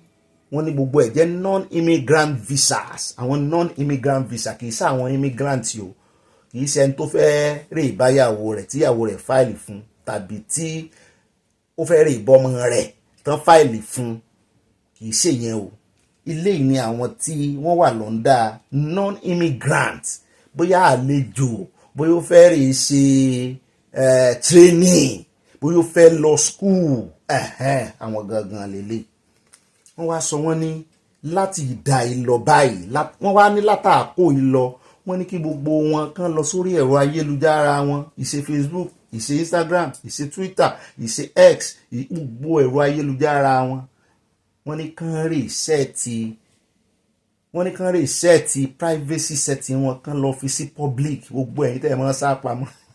Wọ́n ní kàn lọ fi sí public pé ìwọ tó o bá ti submit fún visa application, wọ́n ní kó o fi gbogbo orúkọ, gbogbo handle social media rẹ sí, kàn lè lọ ṣe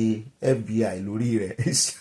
kàn lè yẹ̀wò tinú tó dé. Ọ̀pọ̀lọpọ̀ ọmọ wọn á rò pé àwọn ti delete post, àwọn ti delete ẹ̀ lórí Facebook, mọ̀ pé ó sì wà ń bẹ̀. Ẹ jẹ́ rè báwọn tó mọ owó ẹ̀ dáadáa, gbogbo ntẹ́ ẹ bá ti kọ tàbí ntẹ́ ẹ bá ti sọ tipẹ́tipẹ́ tẹ́ ẹ tí mọ̀ pé ẹ máa apply fún visa, tàbí wọ́n tó rí tó bẹ́yẹ́ wọ́n bọ́ sí Facebook ní o mọ éèjì tán fi sí. Ọ̀pọ̀lọpọ̀ rò pé rí nkíní à ń tẹnumọ́ lọ́jọ́ sí, o mọ éèjì tán pé àwọn rẹ ló bọ́ sí Facebook, bóyá ẹ̀gbọ́n rẹ ni àbí wọ́n ló sí fúnra rẹ tó kàn ló éèjì kan. Ẹlòmíì gan ti sí Facebook nígbà tí ò tí wọ 18 years, ó sì gbọ́dọ̀ wọ 18 years kó tó sí Facebook. Ọmọ òde ìsìn, àwọn ọmọ 12 years ti ń sí Facebook tán máa ní kíní àwọn rẹ̀, éèjì àwọn rẹ̀, wọ́n sì mọ̀ ọgbọ́n tán ń dá sí. Ẹlòmíì gan lo ID card mọ̀mọ́ rẹ̀, ẹlòmíì ó kàn sọ éèjì. Bọ́ bá débẹ̀ gbogbo ẹ̀nà máa rí o, ọjọ́ tó open Facebook rẹ̀ wọ́n mọ bọ́ ṣe ń wo year tó open ẹ̀, ọdún tó lọ lò, àwọn information tó fi sí, bóyá nínú gbogbo kíní tó lọ submit, wọ́n tó fẹ́ lọ school, tó lọ sí bóyá poli ló lọ, ṣùgbọ́n lórí Facebook rẹ̀ òré parọ́ ọbẹ̀, àwọn ọmọ yẹn sì mọ̀ wọ́n ṣe ń mọ̀ parọ́ ó bẹ̀ Oxford University, ọmọ mi kan náà ṣe rí. Bó ló lọ Oxford University? Ṣé mi bàbá rẹ̀ náà mo rán ọ lọ? Sẹ́ràn ọmọ yìí àkóbá ní báyìí o. Wọ́n máa ṣe mi mo fọ́ lọ́jọ́ yẹn, nígbà bá rẹ̀ gan ò rí Oxford. Ìwọ ló lọ Oxford, tá ló ń tàn náà mọ̀ yẹn, out of exuberance. Àìmọye nǹkan tó rò pé ó delete eléyìí kì í ṣe pé bóyá o sọ̀rọ̀ lòdì sí Amẹ́ríkà bí Trump gan-an ń wá báyìí. Gbogbo wọ́n fẹ́ wo fínfín di kókó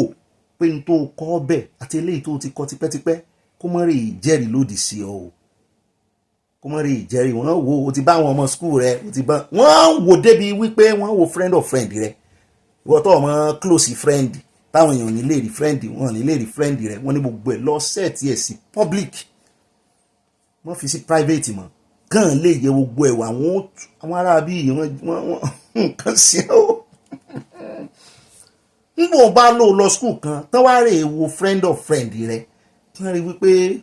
àbí bóyá o ní Facebook méjì tán lè dictate pé òun lò kan fi ó gbọ́ ọ̀nà sáà ní kó fi sọ́ra rẹ̀. Tàbí wọn tó rè ń sọ wípé nínú mọ́yá wọn ní kó kọ curriculum, olóò ti ṣiṣẹ́ ń bì kan rí, olóò ti ṣiṣẹ́ bóyá sẹ́lò ń wá ní USA, olóò ti ṣiṣẹ́ ń bì kan rí, ó ti ṣiṣẹ́ ń bì kan rí nínú document tó submit fún wọn, ṣùgbọ́n nígbà kan dórí Facebook rẹ wọ́n rí wípé out of pé o kàn ń ṣe social media àǹtí ẹ, olóò ti ṣiṣẹ́ níbi tó ti ṣiṣẹ́ rí. Ètò rẹ̀ ṣe àtúnṣe o, ẹ jẹ́ àpò ń bẹ́ o, ṣùgbọ́n ẹ̀kúnrẹ́rẹ́ lórí ọ̀rọ̀ ti passport ti ń fà tí wọ́n fi ń fojú Nàìjíríà gbolẹ̀, gbọ́ lẹ́nu ambassador sí USA. Ẹ jẹ́ wá dé inú àbájáde research kan mú kan dédé kó fìrí ẹ̀ náà ni ti Lagos State tán gbé síta ẹ̀ka Environmental Protection Agency. Èmi ò tí ẹ mọ̀ páwọn náà máa wo kìíní, torí bẹ́ẹ̀ bá dé èmi ò tí ẹ mọ̀ páwọn náà máa ṣe gbogbo eléyìí.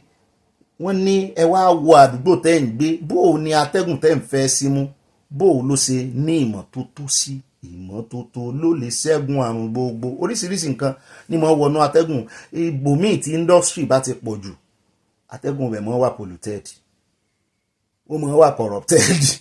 Nta ìfín símú wọ́n máa wo tomi náà níbi ìtì ẹ̀rí tán bá ń ṣe weather forecast, gbogbo ẹ̀nà máa sọ fún yín nígbà kan tí kìíní pollen flower máa jáde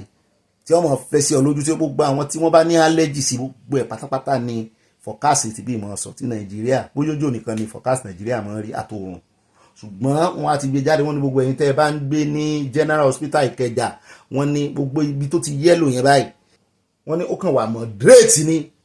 gbogbo ẹ̀ sáwà moderate gbogbo bẹ̀ torí 88 náà ló pọ̀ jù ń bẹ̀ àti Ìbàdàn Ọ̀jọ́ Lagos mainland LSDPC estate Lamata Kòsọ̀fẹ́ Unilag CRL gbogbo àgbègbè yẹn Gbẹ́dà Àlímọ̀ṣọ́ Ìgàndò Àlímọ̀ṣọ́ Victoria Island Lagos Port Apapa Musin Bariga Ṣómólú Gbàgádà Moloney street lẹ́kọ̀ọ́ Agége Eric Moore ní Sùúrùlérè Lásù Etí Ọ̀sà Làṣẹ́pà Ìkẹjà Lagos Island gbogbo bẹ̀yẹn yẹ́lò ni ó wà moderate méjì péré ní gbogbo Èkó lèmi rí yìí o bóyá ó sì kú tán àti ìgbéjáde tán o air quality index across Lagos July 7 àná náà gbé jáde o wọ́n ní Akodo àti Lẹ́kì sí Akodo náà wọ́n pè wọ́n ti ń pè kíní yìí o kíní kọ́ ló wà ní ó dà pé ṣáìdì ọ̀nà bẹ́gà lọ́hùn níbí ìwà wọn rántí wọ́n wá ní Lẹ́kì wọ́n láwọn yẹn ní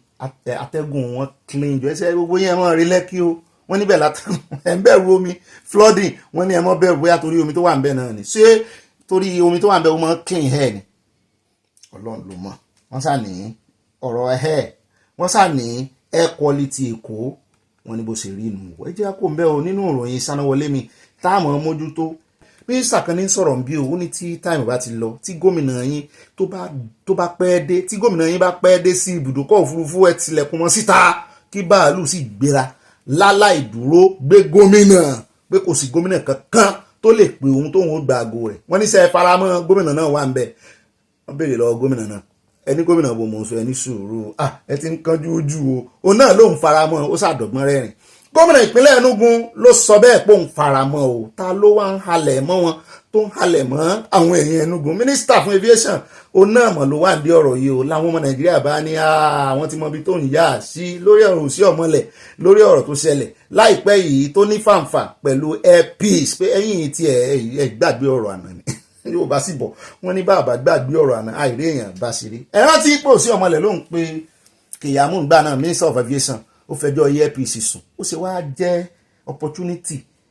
àti after many weeks ní Kèyàmú sí ẹ̀wà ń fi pawọ̀ ẹ̀dẹ̀ lójú tèmi ó fi pawọ̀ ẹ̀dẹ̀ ni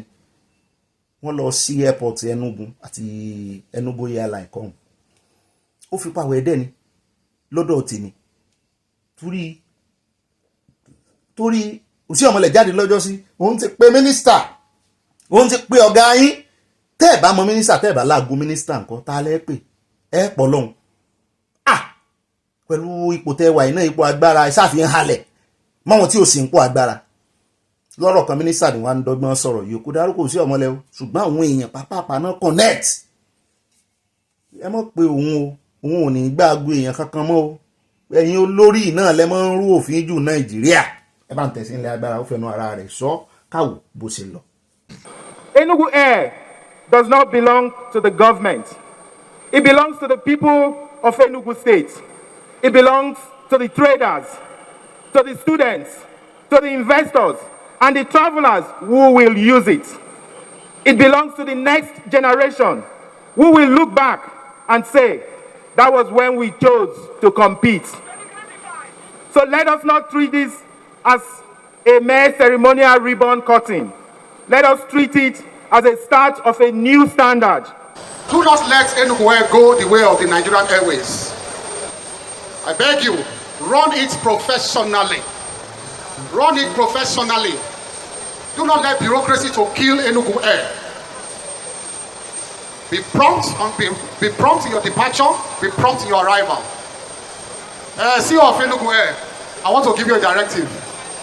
The governor, if you say I should not come out today, if I give this directive, then I should not leave Enugu State. If the governor is 2 minutes late, close the door and take off.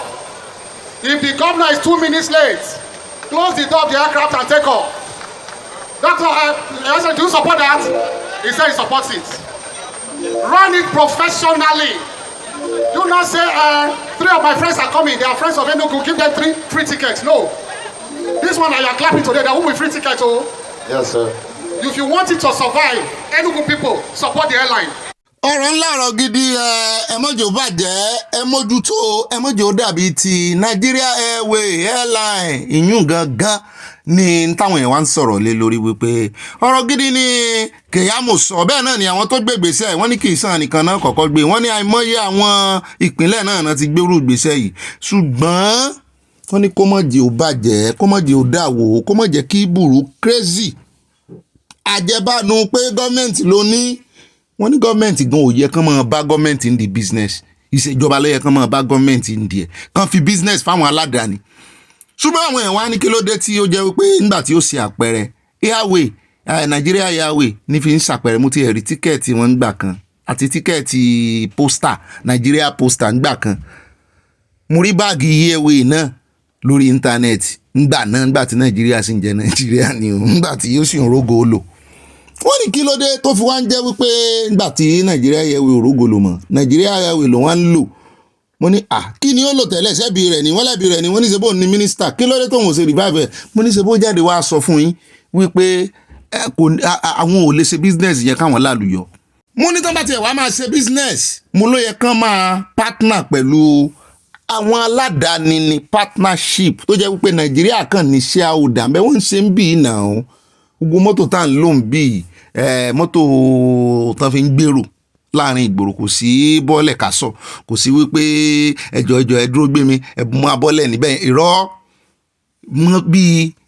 ìgbà tí wọ́n rọ̀nù irú BBRT ṣe rí yẹn àwọn mọ́tò ńláńlá tó ń rọ̀nù bí nìyẹn. in conjunction with government ṣe ní láwọn tó ń ta tíkẹ́ẹ̀tì fún wa orúkọ government náà sì ń jẹ́ títí tó fi mọ́ reluwé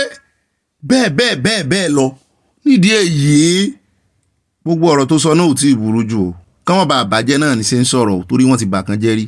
tó jẹ́ Nigeria airway Nigeria ò ní airway Nigeria ò ní kí náà tiẹ̀ níná wọ́n rántí.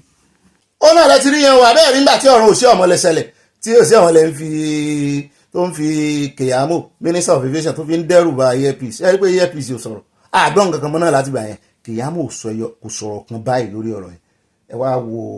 òwe tó wá pa ń bí ní ìsìn ó mọ̀ òun náà ti sọ rí pé àwọn olórí yẹn àwọn politician àwọn náà máa ń rú òfin. The minister is the person who is entrusted to bring development because he represents the president who is the de facto governor of FCT. Now, yes, he's building roads, but we don't have public transport, so the bulk of Abuja residents do not benefit from the roads. He's building things like ICC. How does that concern the bulk of Abuja residents when there's so much insecurity? The FCDA workers are not paid. The women who were sweeping the streets, they have done so through several ministers. Their situation was always protected because they were indigent women, widows. It was our way of ensuring that they got. So whenever any minister comes along and wants to replace them with street sweepers, the trucks, we talk to him and say, no, we need them to do this. He leaves it. The current minister came without consultation with anybody. Or in fact, not without consultation, in spite of imploration. He fired them all. He has not replaced them with anything. So FCT has had a minister who most FCT residents will say came to work against them and make life as difficult as possible. Development, FCT senator or any senator does not have a budget. We're legislators. In fact, the only reason that the FCT senator gets involved in more things than the average senator is because she's the one that everybody complains to. Oh, we need a transformer. We don't have water. This is happening.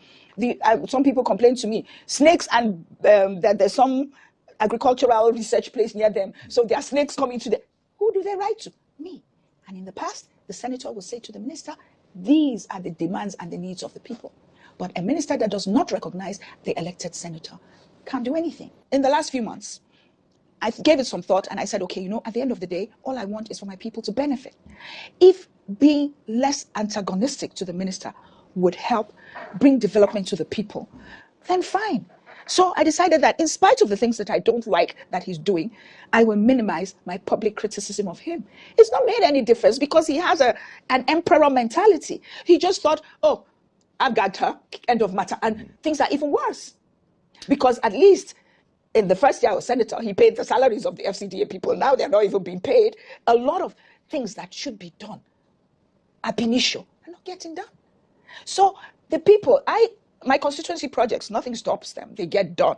And I can proudly say, in my 2 years of being a senator, and the people of the FCT can verify it, I have done more constituency projects than almost any other senator. In fact, not almost any other senator. The senator who has served the longest, the last 12 years, has not even done half of what I've done, simply because I have goodwill towards the people. I bring everything that is given to me. I lobby extras.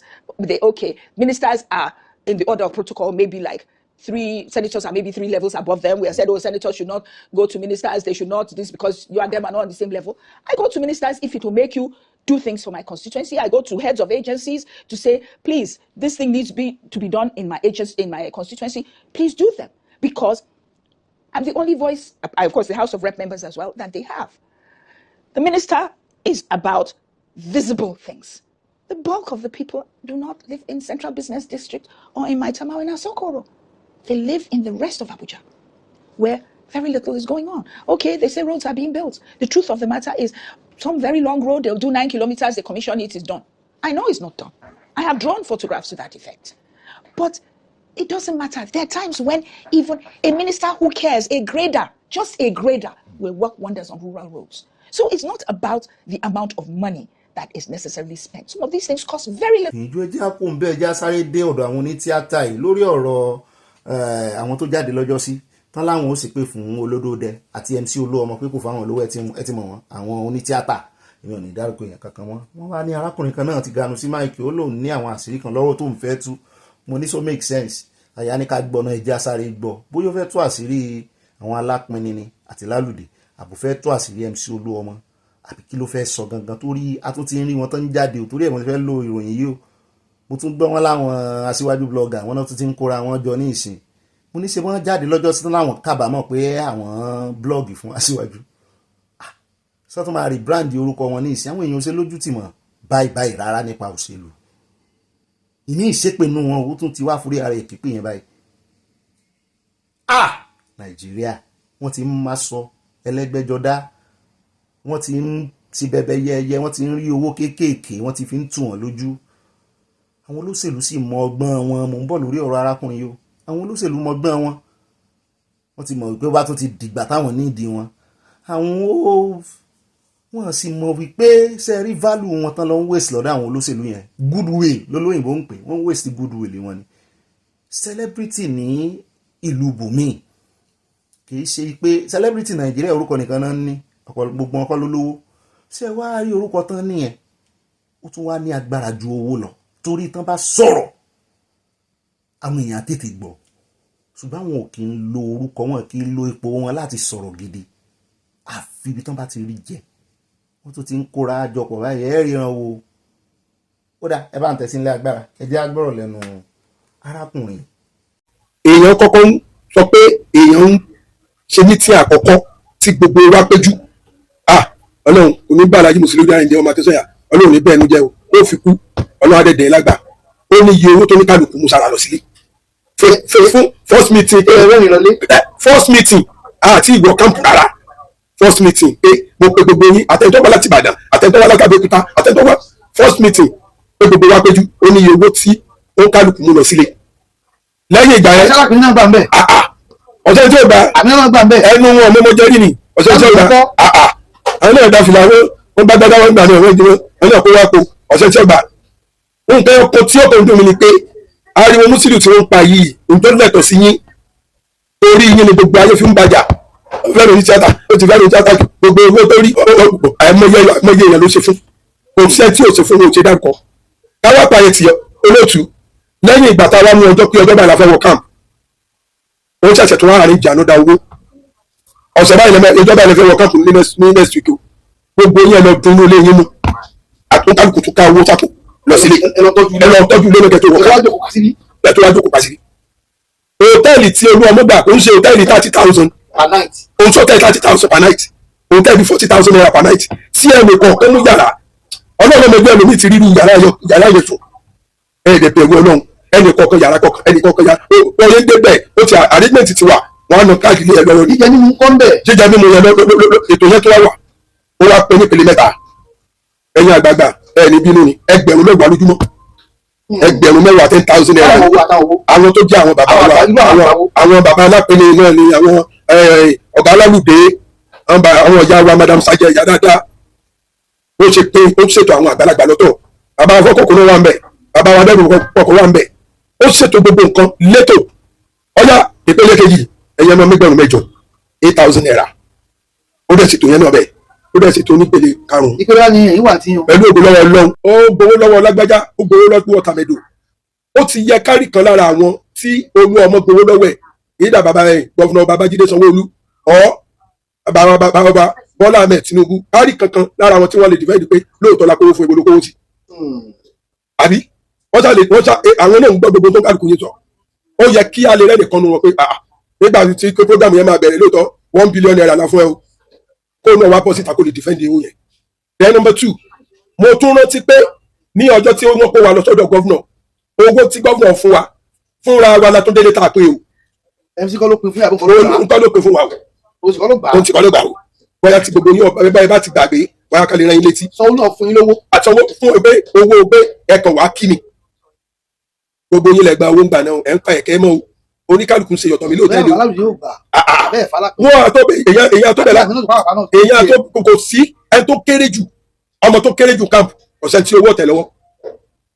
ẹ wá wò ó ẹja bẹ̀rù Ọlọ́run ká bẹ̀rù ọjọ́ kan tí ó ku àwa nìkan nù sáré ẹ̀ẹ́dẹ̀ ríbi tó gun tiwa àwa mọ̀ àwa mọ̀ kẹ́rí gbogbo àwọn tí wọ́n ń gbẹ yín dìde against olú ọmọ àfi tó bá jẹ́ ìpè kankan nù wọn ò kọ́lé lára olú ọmọ wọn ò ra mọ́tò lára olú ọmọ.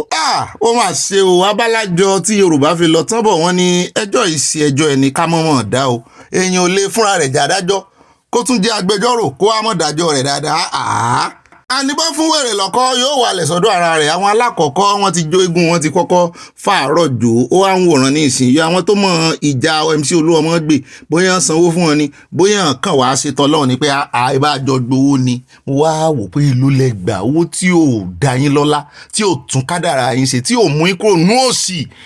owó tẹ̀ lè fi ra mọ́tò 10,000 8,000 àwọn kan pè wọ́n pé ẹ wá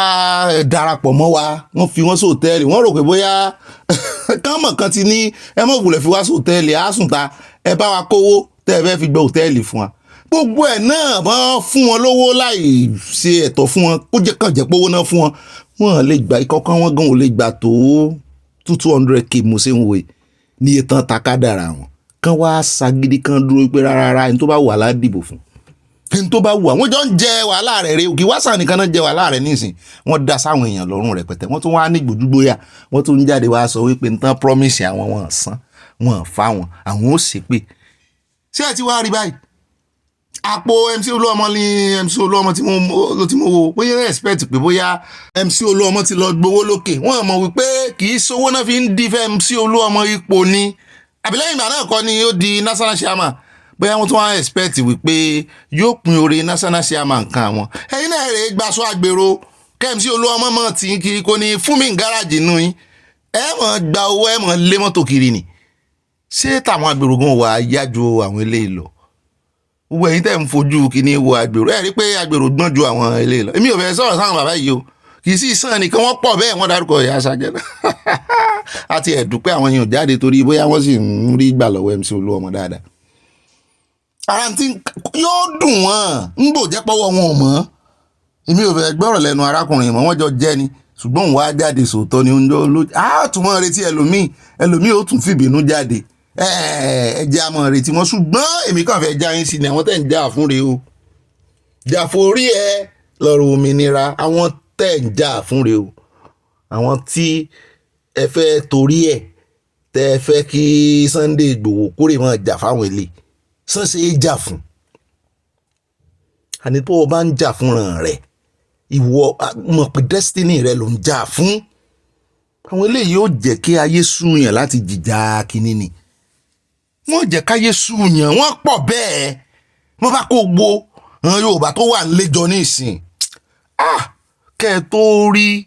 àwọn dáadáa ń bẹ tó jẹ́ wípé wọ́n fọkàn sí òmìnira ọba wà nù wọn o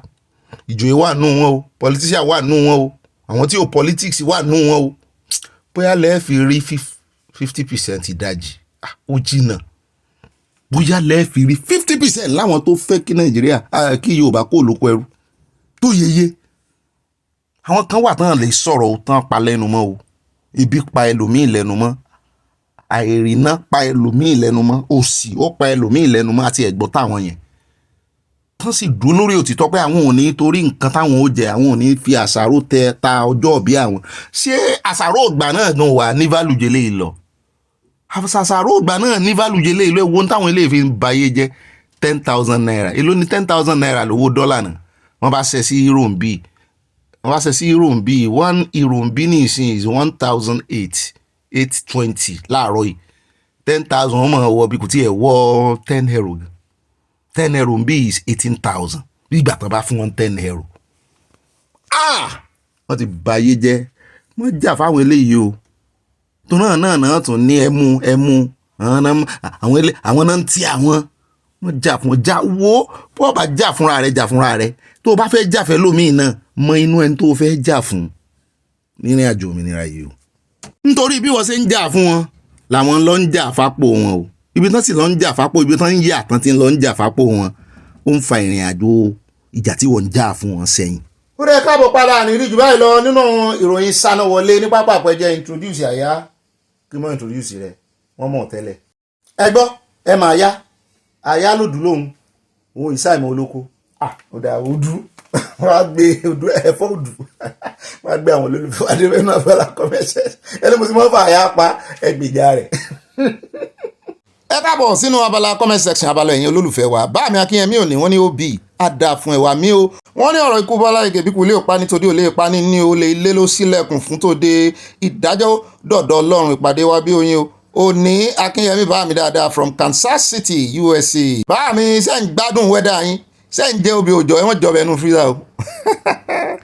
at Precious Debbie ajówọlé mọ́ mi dáadáa wọ́n ní Precious Ọ̀gbẹ́ni Bobby ẹ̀rí tèmi náà ti sáré fi Precious ẹ̀yìn òkò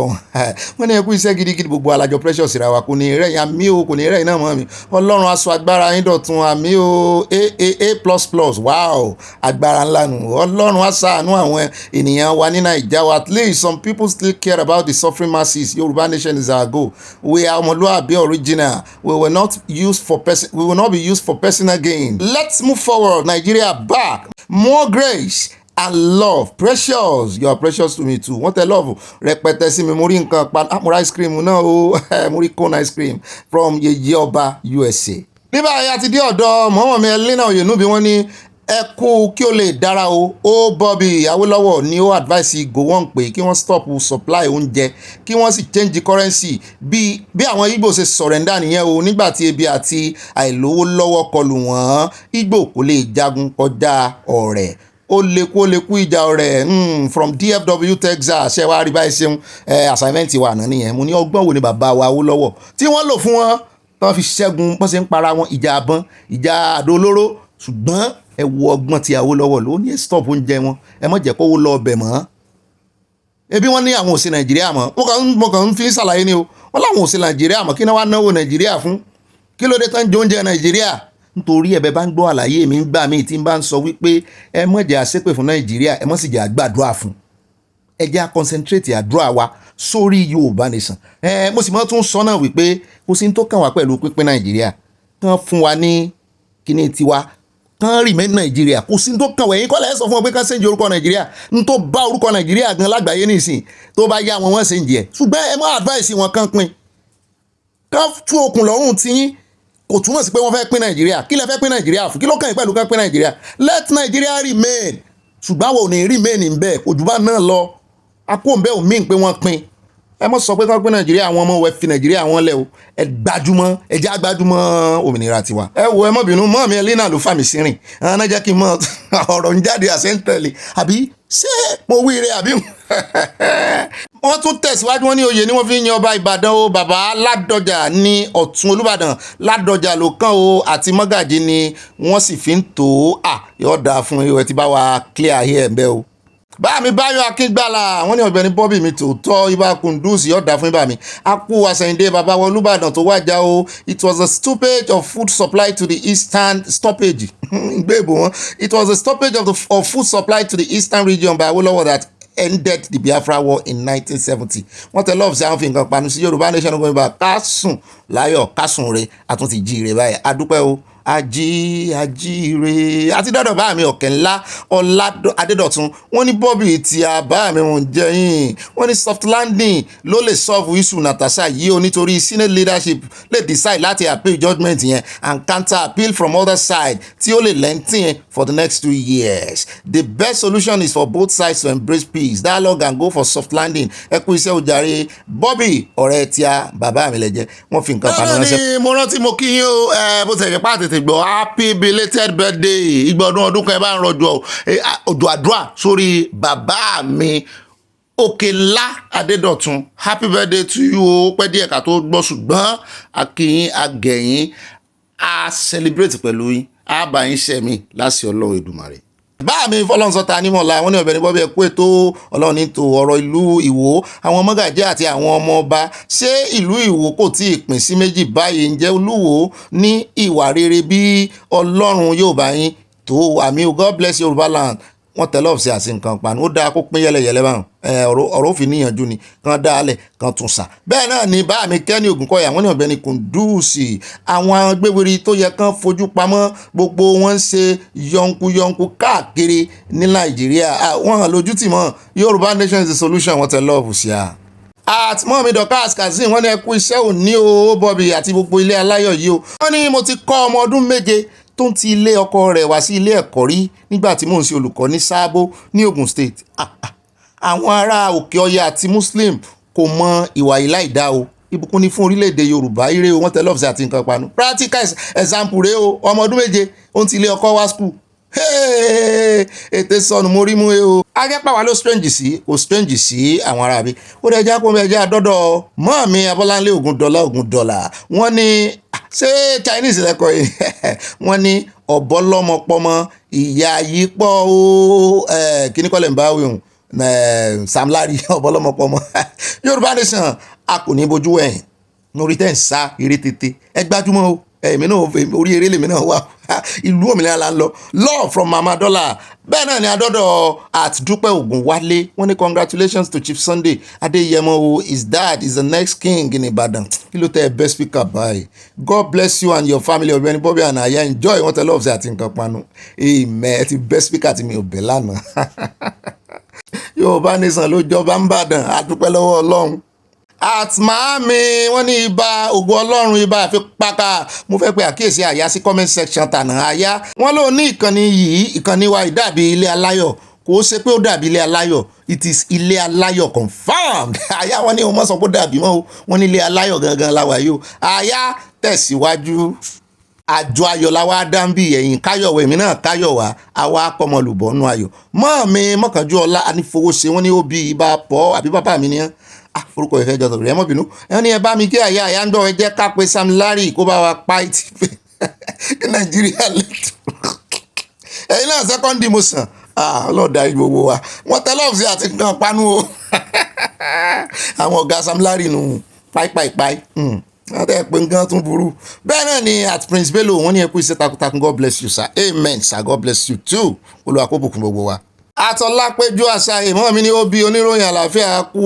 ẹ̀yìn ọba Olúbàdàn ó ṣe bí wọ́n sọ fún ọba Ọlákùlẹ́yìn tó wàjà wípé kò ní àlàáfíà tí yóò fi jẹ ọba ike màálù ní ìdùnnú alápatà ayé ni ẹrí yẹn o tí tẹnìkan kò bá bàjẹ́ tí ẹnìkan kì í dáa kí Ọlọ́run fi ọ̀run kẹ́ bàbá Ọlákùlẹ́yìn adé onípáálí ni wọ́n ń pe adé tí ẹ̀ ń sọ bẹ́ẹ̀ ni ẹ ṣeun tẹ́ ẹ já mi sí tẹ́ ẹ rán létí ó ní bàbá Aládọ̀jà ọ̀fẹ́ dé ńgbà náà bàbá ti wá dé adé gidi báyìí o Yorùbá nation gómìnà bá wọn tẹ́lẹ̀ ọ̀sẹ̀ àti nǹkan panu from Chicago kò yí sí kéèyàn tó jẹ ọba Olúbàdàn á jẹ́ wípé kó o tó débẹ̀ gan àgbára ló fi débẹ̀ asádùpẹ́ bàbá wa Ládọ̀jà wọ́n sì ṣe kémkémú. Ọmọlẹ́wà Adésọlá mẹ́mbà wa ni wọ́n ó sì ti pẹ́ tán ti di mẹ́mbà wa yóò dà fún mi wọ́n ní Ọ̀gbẹ́ni Bobby ti gbogbo wa Ọ̀gbẹ́ni Bobby yìí ti gbogbo wa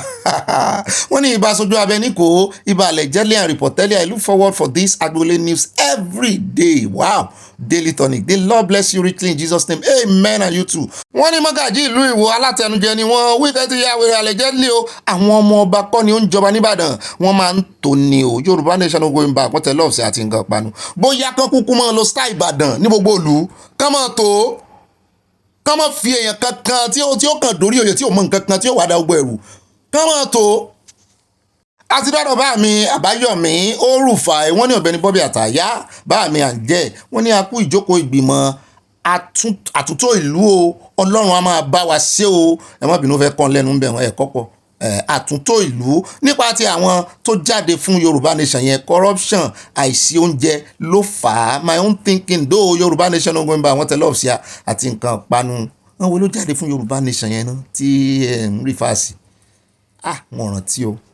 àtìmọ́ mi dọ̀kás rodolúwa tún mi ṣe èmi á dúró ti Jésù. Ó ṣeé ṣe kí ìdílé àwọn ọlọ́sùn tó kú sí odò ti jẹ́ ìwọ̀ odò yẹn ṣé lójú Sàtánì Sókótó ní Tinubu gómìnà kan máa fọwọ́ kan Túrújí Bello ṣé pé lóòótọ́ 100% Òbí kò lè fix Nàìjíríà o ilé yá ọmọ Odùduwà Adélẹ́láyọ̀ láṣẹ Èdùmàrè from Providence Rhode Island. Ṣùgbọ́n tán bá ní kẹ́ ẹ mú ẹni tó dáa jù nù gbogbo àwọn tó kórìjọ àtòbí àtàwọn tí ń ṣèjọba lọ́wọ́lọ́wọ́ àtàtìkù ta ló tiẹ̀ sì fíẹ̀ jù nù gbogbo wọn. Ó dá ẹja dé ọ̀dọ̀ mọ́ọ̀mí Tinapaka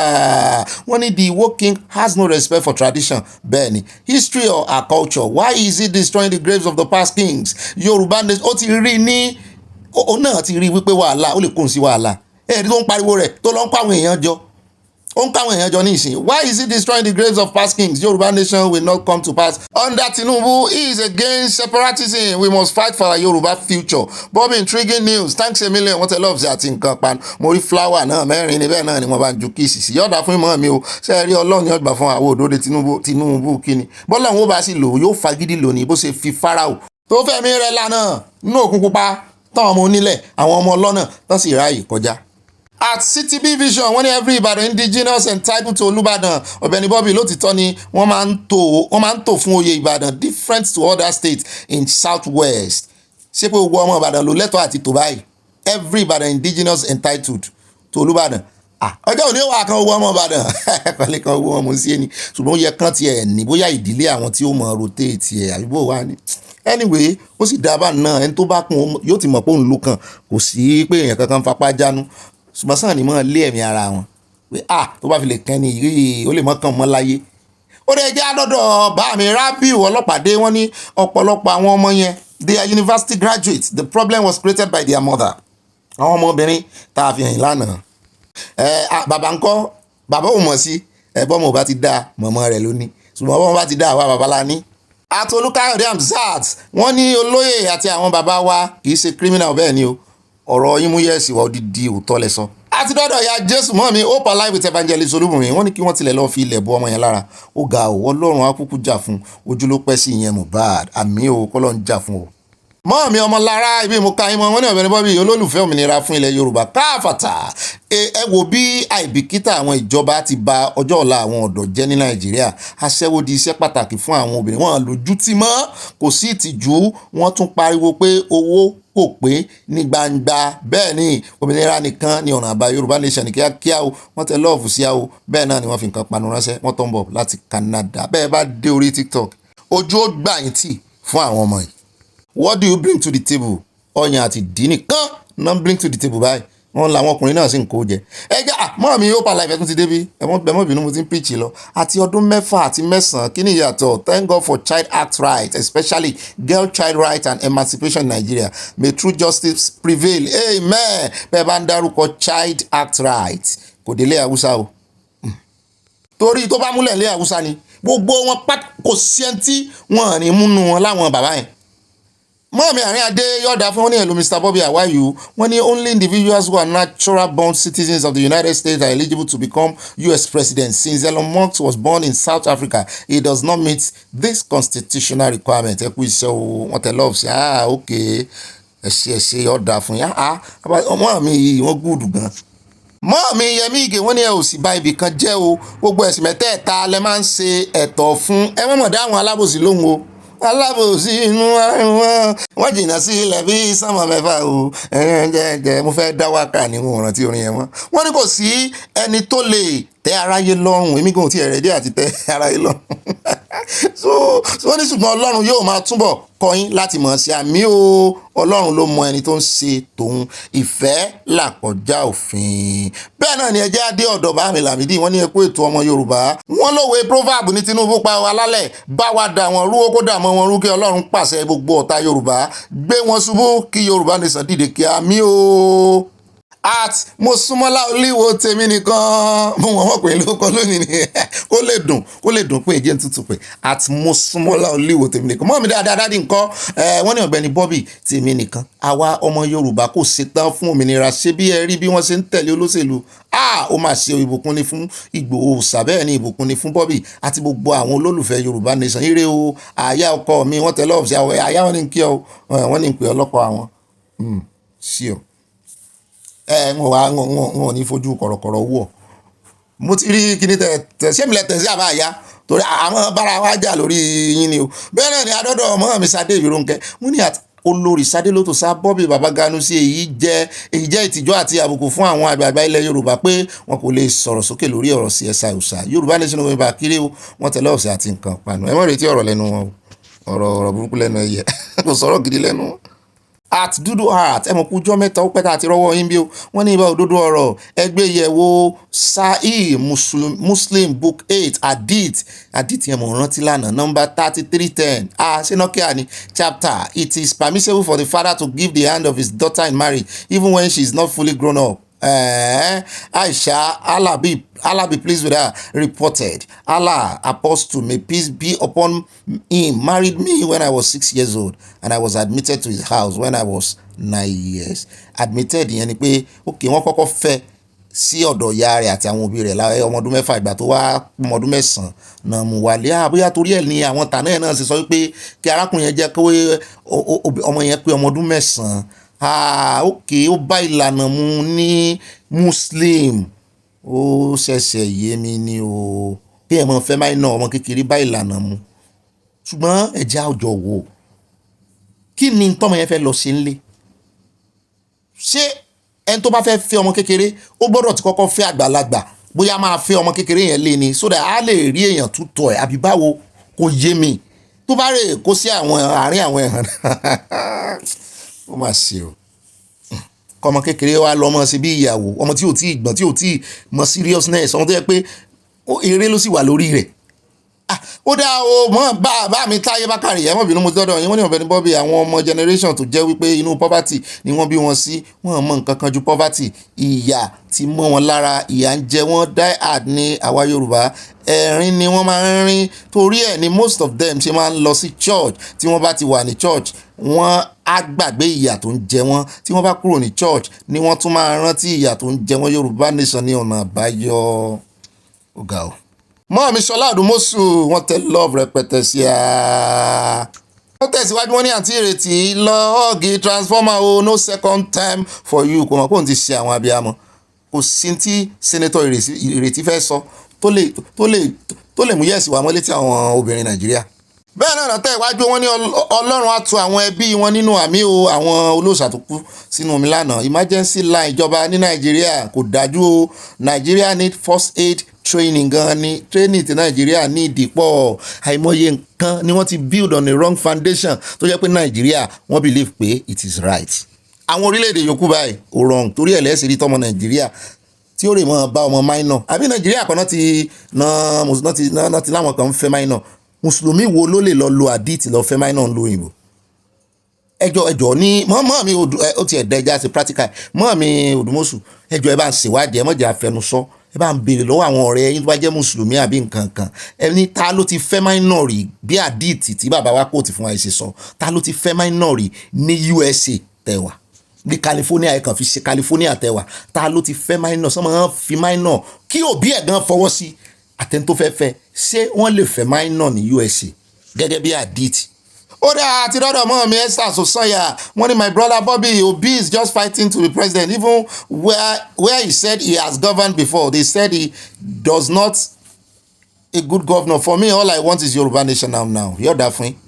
At Umore Helen wọ́n ní ọkọ̀ dúdú ọkọ̀ pupa ẹkú ìmúnú ọmọ Yorùbá dùn o inú yín á dùn kalẹ̀ lórúkọ Jésù àmì o kí n ti yín ṣe dúdú lẹ́yìn náà àbí pupa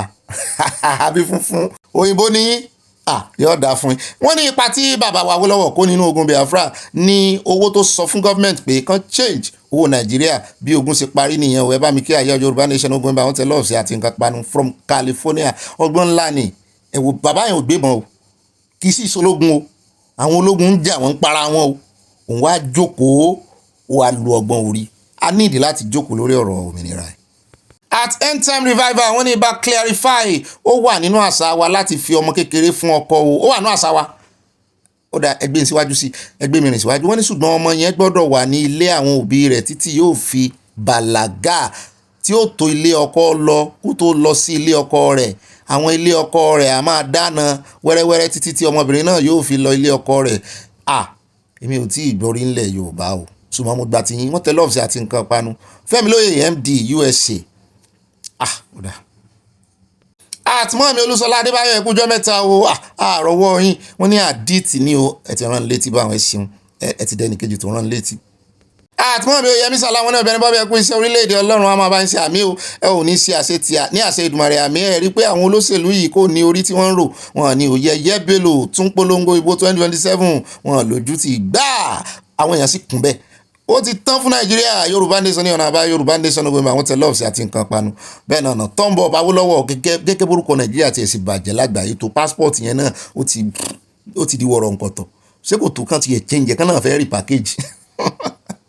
mọ́ọ̀mí mòró mú bọ̀ ó yá ẹja ọ̀sán ẹ̀yà mòró àtọ̀gbẹ́ni bọ́bí mi tó tọ́ my darling teen Yorùbá bọ̀ wọ́n sọ wípé ẹ mọ̀ gbọ́ òwe mọ́ọ̀mí wọ́n ti bú sẹ́ni máa orúkọ rere sàn ju wúrà lọ ẹ bá ń sá pẹ́pẹ́ fún wọn mi èèbò pọ̀ wọn wọ́n lè pa òwe yẹn parí èèbò pọ̀ jù wọ́n ní ọdẹ afífìlà périn ọjọ́ kan níyì rẹ̀ mọ́ ọmọkùnrin yẹn ti gba iye ọjọ́ kan wípé all stations settled ó ti wà ní ẹsẹ̀ mẹ́fà ìsàlẹ̀ ilẹ̀ ẹ̀sìn òun náà dé báyìí ẹ̀sìn ẹ̀ dé o ẹ ọ̀gì mi ẹ̀sùn mọ́ bí ẹ jẹ́ kí mi náà ọ̀gì yín padà yọ̀ọ̀dà fún mi. mọ́ọ̀mí Dorcas Jalo wọ́n ní ìtàjẹ̀sílẹ̀ ti pọ̀jù ní ìlú Nàìjíríà kí ló dé kò yé wa o ẹni tó bá ní etí inú tó lójú ẹ̀mí yóò máa gbọ́ ariwo Nàìjíríà táriwo ń pariwo jẹ́ ẹ láriwo àwọn wo kì í ṣe ariwo mọ́tò kì í ṣe ariwo ọ̀nù mọ́tò kì í ṣe tọlọ́kadà kì í ṣe tonímárùwà ariwo àwọn aláìṣẹ̀tàn ta ìjẹ́ wọn sílẹ̀. mọ́ọ̀mí Grace Olùṣòótọ́ wọ́n ní àwọn wọ̀nyí kì í ṣe ènìyàn ṣùgbọ́n ẹranko gidi nígbà tí ènìyàn bá ń bá ọmọ ọdún 6-7 sùn irú ẹ̀sìn wo ni eléyìí àbẹ́sìn ni ká pé ọmọ tí nǹkan abẹ́rẹ́ rẹ̀ kò tí ì là dáadáa àwọn alákatakítí mùsùlùmí wọ̀nyí ya ọ̀dájú o wọ́n ló lórí ibú ìka ìdá ọmọ kékeré kí igi bọ́ lójú ara níbo láwà tí à ń lọ Yorùbá nation going back ṣe ti ẹ̀rí àfa yẹn àbí ìmọ̀ọ́mù yẹn àlóyẹ kan gé tòǹdó abẹ́rẹ́ ni. ó dá owó ẹ káàbọ̀ padà o èmi gan gbádùn abala comment section yìí adúpẹ́ lọ́wọ́ Ọlọ́run o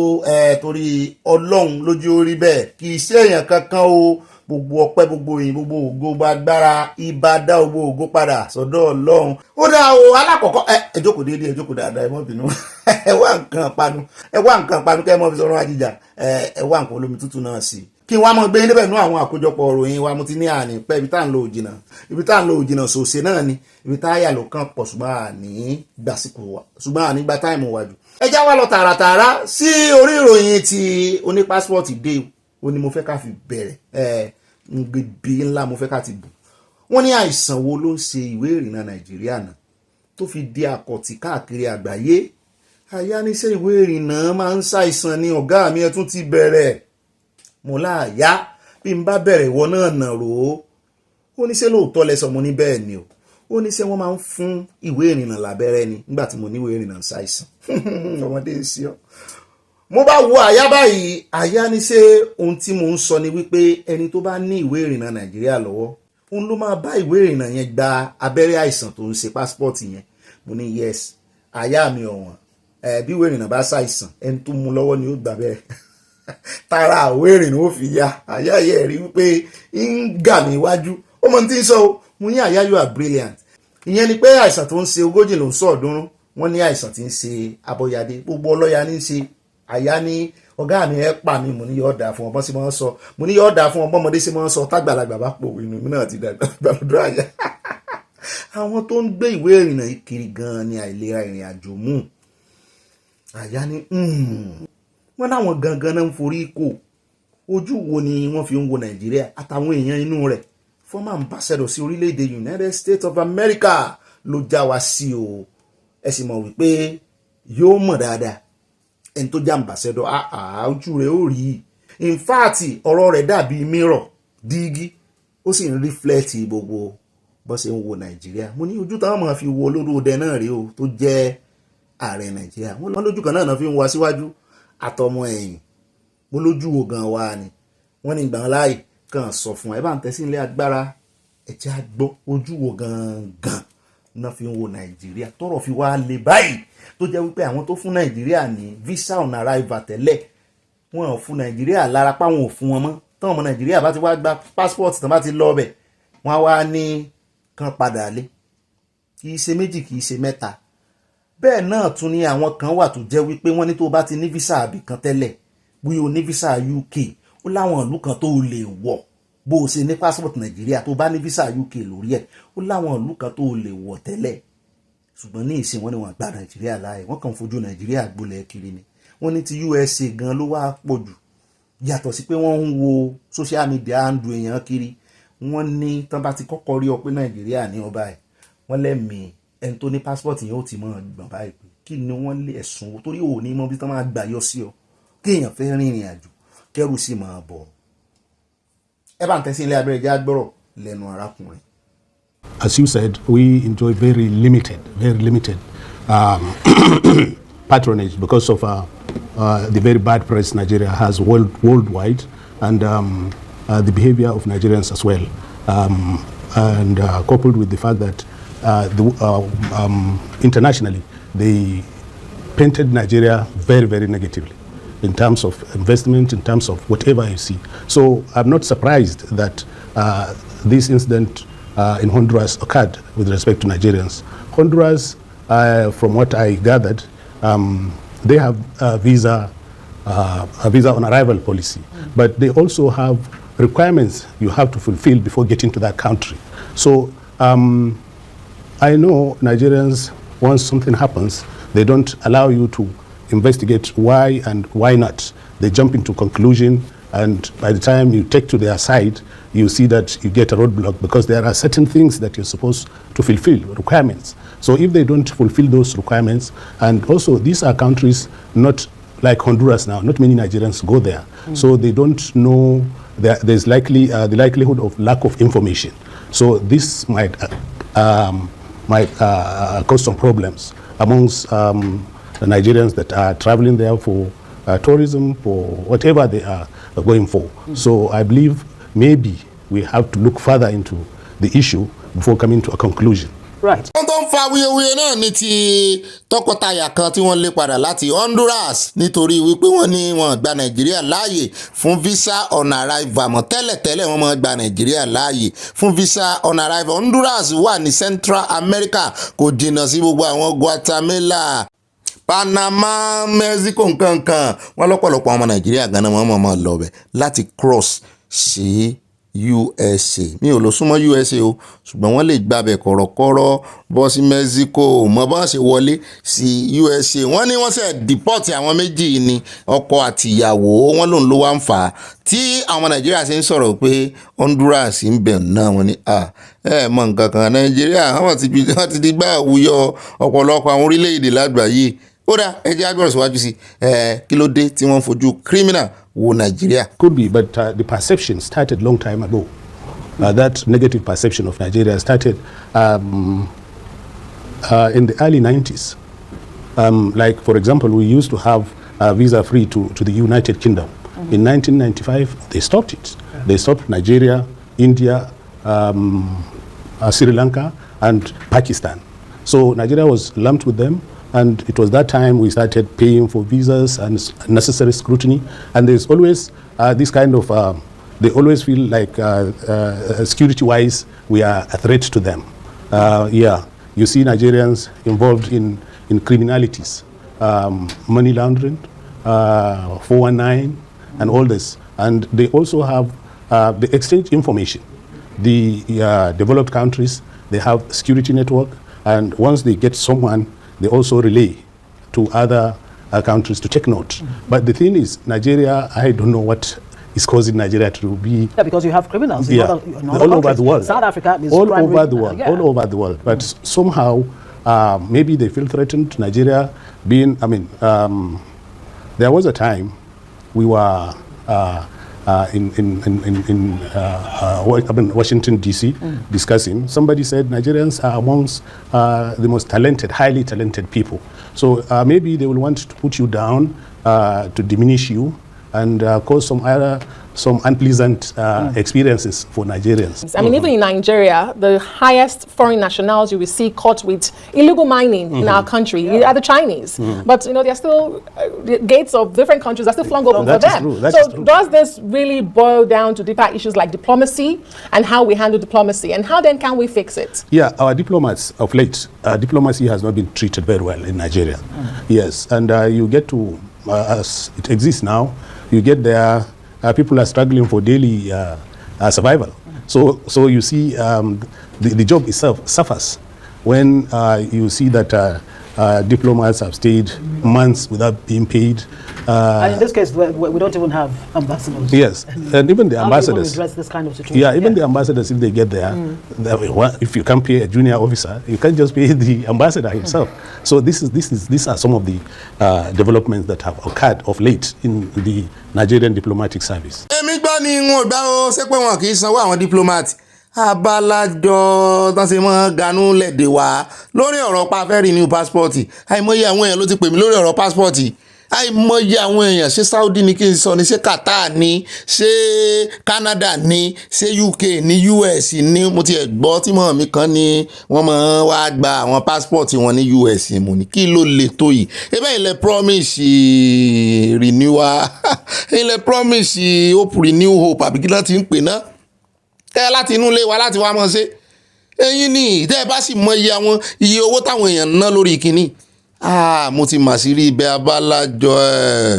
ẹ wo Nàìjíríà ẹ mọ̀ ṣọ́ra o tán bá jáde tán bá làwọn ṣe renewed hope tán bá ní àwọn fẹ́ mí nǹkan àwọn fẹ́ kí nǹkan rọrùn fún àwọn ọmọ Nàìjíríà wọ́n mú nǹkan rọrùn fún àwọn òṣìṣẹ́ o ó kàn dàbí kan ní káwọn ọlọ́pàá rí ìmọ̀ sọ yín wọ́n sanwó gidi fáwọn ọlọ́pàá ó kàn dàbí kan sọ pé àwọn ò mọ̀ fún yín níná ìdán ìjọba 24/7 wọ́n jẹ́ ń kò ní 4 trillion sáà tó fẹ́ fún yín náà nù bẹ́ẹ̀ náà lọ̀rọ̀ eléyìí náà sì rí o tó bá ní àwọn ò fẹ́ kí wọ́n máa gba rìbá lọ́wọ́ yín mọ́ ṣùgbọ́n àwọn òṣìṣẹ́ àwọn tẹ́ ẹ kó sí diplomat tẹ́ ẹ kó sí embassy káàkiri wọ́n lẹ́ẹ̀san àbí former ambassador ló sàn sọ̀rọ̀ yìí wọ́n ti yàn ambassador ṣùgbọ́n àwọn diplomat tó wà ń bẹ wọ́n náà sanwó fún wọn ẹ sì fẹ́ kí corruption tán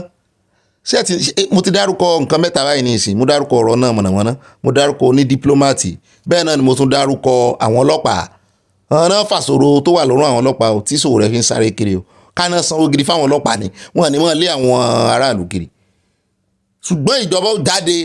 wọ́n á wá sọ̀rọ̀ gidi nítorí politics wọ́n á wá fi politics bá yín sọ̀rọ̀ pé àwọn ti ṣe báyìí ẹ wo orú ìgbà tí mínísítà Olúbùnmi jáde ó ní contactless àwọn ò fẹ́ kẹ́ mọ́ ní ìbásọ̀rọ̀ pẹ̀lú àwọn immigration officer mọ́ pé ibẹ̀ náà ti máa béèrè owó lọ́wọ́ yín ṣùgbọ́n nígbà tẹ́ ẹ̀ bá wá sanwó àwọn diplomat tó wà ní òkèèrè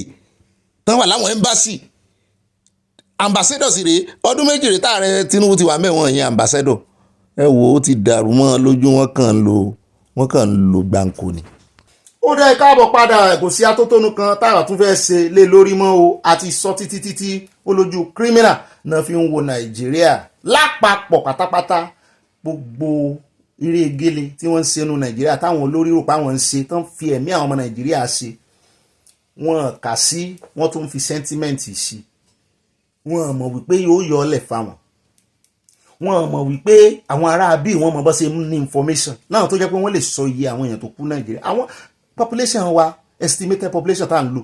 tá a lérò pé ó fún wa ní ọwọ́ 200 kìíní million àwọn ará bí ní Nàìjíríà ò ní satellite wọ́n ń yá satellite lò ní kò sí research kan tó lè ṣe successfully lọ́wọ́ ara wọn wọ́n rí bẹ́ẹ̀ pé kàn pẹlẹ́ngẹ́ pẹ̀lú orílẹ̀-èdè kan ni so nídìí èyí USA wà well informed nípa Nàìjíríà ju Nàìjíríà fúnra rẹ̀ lọ kí n tún sọ USA wọ́n wà well informed wọ́n ní information ju lórí Nàìjíríà wọ́n ní information lórí Nàìjíríà ju Nàìjíríà government lọ yeah so nídìí èyí tó bá sọ pé ojú criminal náà fi ń wo Nàìjíríà ṣé Nàìjíríà nìkan ọmọ Nàìjíríà nìkan ló wá ń dáràn rárá ṣùgbọ́n kí ni ìjọba Nàìjíríà ń ṣe kí ni wọ́n put in place láti jẹ́ kí gbogbo àgbáyé rí wípé amólè lóòótọ́ o ṣùgbọ́n o lè pọ̀ ń bí lóòótọ́ o ṣùgbọ́n àrí wọn mú ẹ wo sẹ́tí NDL yìí ṣe kí gbogbo every arms of government every parastatal wọ́n máa ṣiṣẹ́ bẹ́ẹ̀ wọ́n sì ṣe bẹ̀rẹ̀ sẹ́yìn náà ni ẹ wo adúrú mọ́tò tí NDL àti EFCC ti dá padà EFCC gan ni sẹ́yìn wà lọ́wọ́ wọn jù ẹ wo yàyà lánàá àwọn èèyàn ní kámọ́pọ̀ yàyà mọ́ ní yẹ̀yẹ̀ ó tún jáde síwájú kò jẹ́ kán kìlọ̀ fún wípé wá ẹni tó connection ló gbọ́ ọ̀lẹ́ o wọ́n tún wá jáde mọ́ sọ wá lóko ó yẹ kán kìlọ̀ fáwọn tí ó ṣe tí wọ́n tán ṣe campaign lẹ̀ wọ́n bọ̀ ń dá sí. Nàìjíríà lè rí yẹn o àwọn ará abídẹ́ ń wò wọ́n lórúkọ gbogbo wọn lọ́wọ́ ẹni tó wà corrupt jù ebi ilẹ̀ wọn ebi àwọn ibi ọ̀hún lẹ́ǹkó náà ń kówó lọ owó tán ń jí ń bí ebi ọ̀hún náà ń kówó lọ wọ́n ní information ojú ẹ̀ náà fi ń wo everybody ní táwọn olórí yín ṣe kó wá ẹ̀wọ̀n bọ́ ṣe ń pa àwọn èèyàn ẹ̀wọ̀n bọ́ ṣe ń pa àwọn èèyàn ẹ wo iye ìjàmbá fẹ̀mí ṣòfò látọwọ́ àwọn agbébọn ó rẹ̀ já kó ń bẹ́ wa á tún wá lọ sírú eléyìí tó jọrú ẹ̀ torí ìṣẹ̀lẹ̀ tó ṣẹlẹ̀ ní Benue ni ó mú kí Bọ́lá kó rò pé òun lẹ́nu ọ̀rọ̀ agbẹnusọ ààrẹ mi ò mọ̀ bí tí agbẹnusọ ààrẹ ti wá ráàyè kórè mọ́ àtàkì opposition ṣé bí n tágbẹnusọ ipò agbẹnusọ ààrẹ ni wípé a gbà ọ́ láti ṣe agbẹnusọ fáàrẹ mọ́ sọ fún ọmọ Nàìjíríà mọ́ gbé ọmọ Nàìjíríà dé bus stop bí tí development dé lábẹ́ ìṣèjọba ọ̀gá rẹ̀ mọ́ convince wọn ṣùgbọ́n wọ́n confuse àwọn ọmọ Nàìjíríà ní ọmọ Nàìjíríà tó ti wà confused already wọ́n tún sanwó confusion fún ọmọ Nàìjíríà láti wà more confused àwọn náà sì ń gbà abẹ́rẹ́ pé confusion ni náà tó ṣépè sórí ara wọn ní ní 2023 nígbà tó di 2024 wọ́n náà ṣe mistake tán tẹ̀lé olódò dẹ̀ wọ́n ní gbogbo promise wọ́n ló fail wọ́n tún ti ń wọ aṣọ Ọ̀yọ́ mandate kiri ṣùgbọ́n ẹjẹ́ wá gbé ti Bọ́lá sí méjì kókó méjì la fẹ́ mú sọ lórí ti Bọ́lá kí VDM kó tó dá lóhùn tó lóhùn náà ló kọjá ààyè rẹ̀ ó rí ẹnu rẹ̀ yọ̀gẹ̀ rẹ̀ dọ́dọ̀ VDM ò sì ráyè tiwọn ó ń bá ọ̀rọ̀ Mohbad ó wá ká lára gan-an ní ìsìn ní VDM ṣùgbọ́n alákọ̀ọ́kọ́ tí Bọ́lá àkọ́kọ́ sọ ọ̀gá rẹ̀ níbi tó ti ń bọ̀ ló ta sí ẹ mọ̀ pé tẹ́wé bá ti pẹ́ lára ọṣẹ ìmọ̀ dọ̀ṣẹ oúnjẹ bẹ́ẹ̀ ni pórópó ti mọ Àtíkù tán sí finish náà ń pe léyìí nírú ẹ̀ wá ń jáde nírú ẹ̀ tó jẹ́ wípé ibi tÁtíkù bá dúró sí normally ẹjẹ́ àgbàgbé politics Àtíkù wà náà àwọn alágbára Nàìjíríà irú Bọ́lá yẹn ò yẹ kó lè rìn débẹ̀ ó yẹ kó wọ́n ṣe yẹ́sà ni torí pé o ti wá jágbẹnusọ ààrẹ ní ìsìn ó wá ń ta sí ọ̀gá rẹ̀ mi wá wò pé ṣé secret kan wà lọ́wọ́ ẹ̀ ni tó bá tiẹ̀ wá ta sọ́gá ẹ̀ politically àgbọ́ kí ló kàn ẹ́ pẹ̀lú àyànmọ́ ọ̀gá rẹ̀ kì í ṣàyànmọ́ tó lè jẹ́ president lẹ́nu rẹ̀ àgbọ̀yùn ibi tí mo wá fẹ́ kẹ́ bá ń dẹtí ilẹ̀ sí gangan ni ti ọ̀rọ̀ bí tó ti fi Òbí tó fi wọlẹ̀ ó ní VDM gbádùn ju Òbí lọ ó nígbà tí ìṣẹ̀lẹ̀ Benue ibi tó ti pààyàn tí ọ̀gá rẹ̀ ò lọ o tẹ́ pé VDM náà ló pariwo síta wípé kí ló dé táàrẹ Tinubu ò lọ VDM náà gbábẹ́ ló náà ṣe bó VDM wá ti ń dá lóhùn pé mọ́ fi mí wé Òbí o mo mọ̀rọ̀ gbọ́ o mi ò ṣe politician n ò bá yín dá sọ̀rọ̀ yín o n ò sì ṣe pé bá mo wà lẹ́yìn Òbí ṣùgbọ́n mọ́ fi mí wé Òbí ọ̀gá rẹ̀ gan-an san fẹ́ lọ tó ń bú Òbí àti pé Òbí tó ń bú iná sí gbogbo wa la wà ń bí ńgbà tí ó ti gbàgbé wàhálà ti gbàgbé gbogbo wa la wà ń bí ńgbà tí Benue gọ́vnọ̀ tó sọ wípé òun ò wẹ́kọ̀mù Òbí o òun ò retí rẹ̀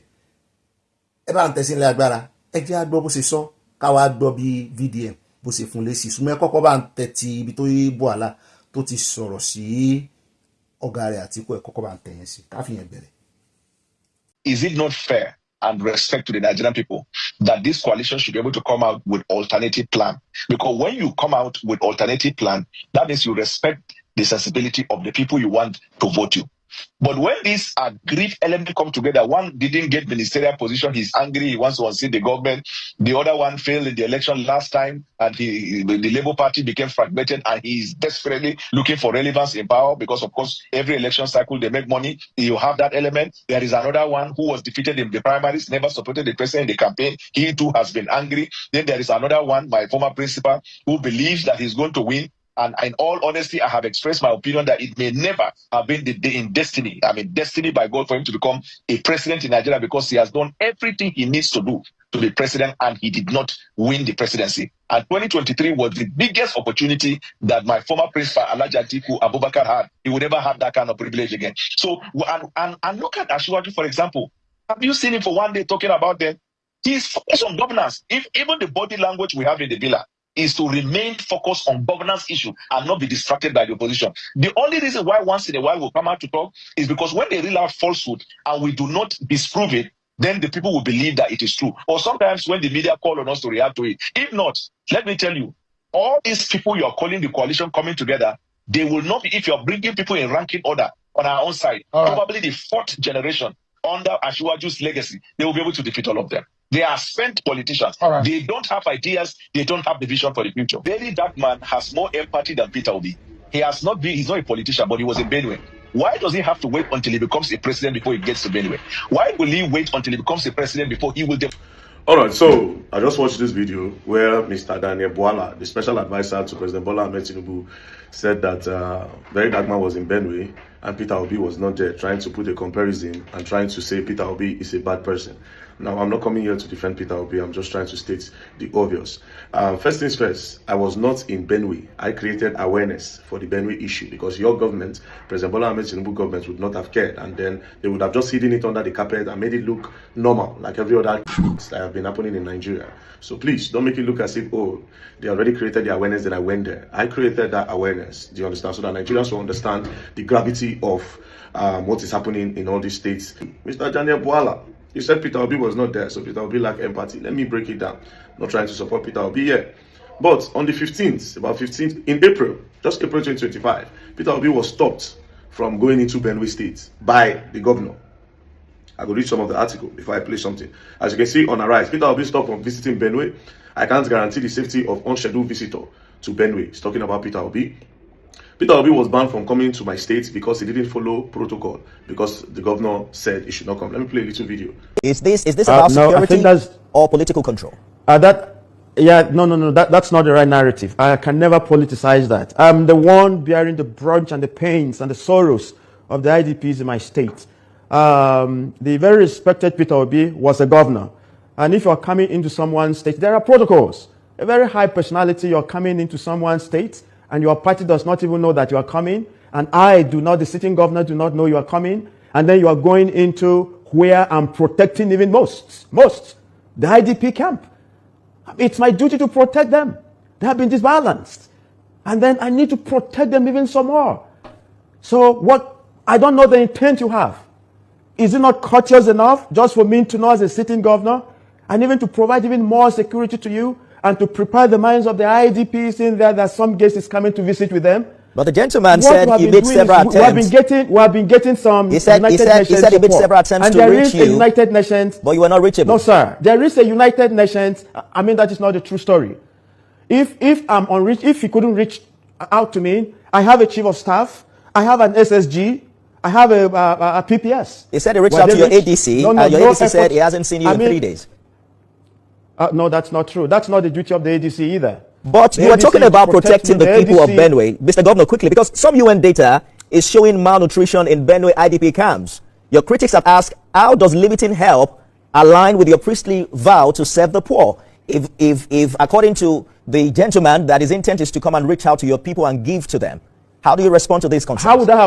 would I have known that his intent was just to come and visit these people? I don't want people politicizing the IDPs. They are not there when we're suffering with them. They are not there in their own sorrows. I am. I'm there with my people. And here's the fact.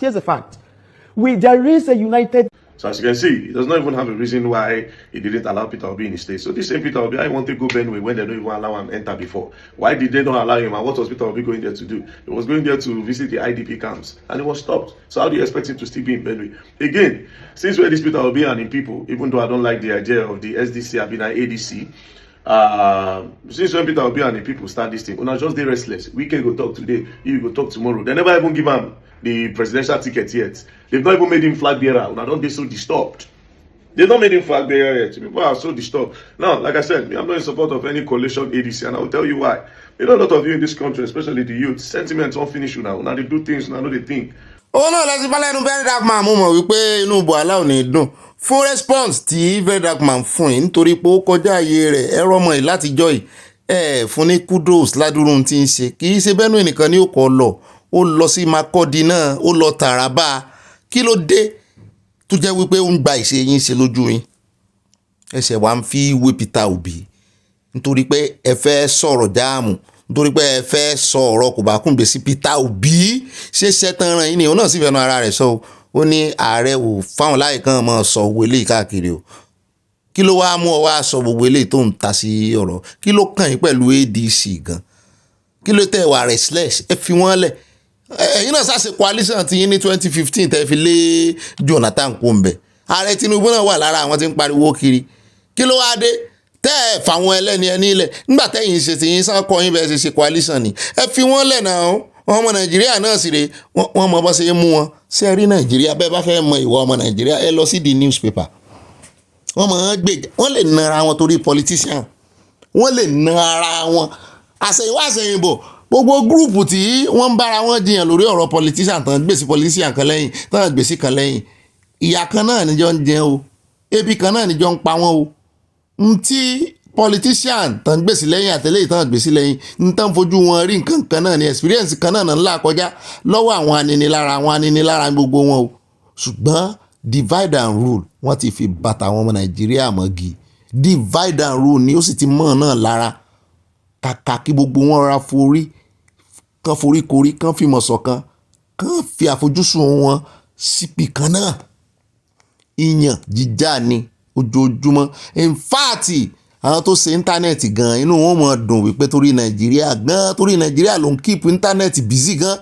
ìyàn náà mọ̀ já àwọn kan ti bẹ̀rẹ̀ sí ní sọ̀rọ̀ sí Òbí náà báyìí Òbí náà wà lóbi dáa ní áńgẹ́lì ní ṣùgbọ́n ẹ kó gbó wọn pọ̀ ẹ sì mẹ́lẹ̀ tó ẹ sáni mẹ́lẹ̀ tó burú jù ẹ mẹ́lẹ̀ tó sàn ṣùgbọ́n láíláí wọ́n ti rí tàwọn babaláwo tó ṣe fún wọn oníṣègùn tàn bẹ́ẹ̀ lọ́wọ́ ẹ̀ lórí ọmọ Nàìjíríà pásítọ̀ tó gbàdúrà ìmáàmù tó gbàdúrà láì rọrùn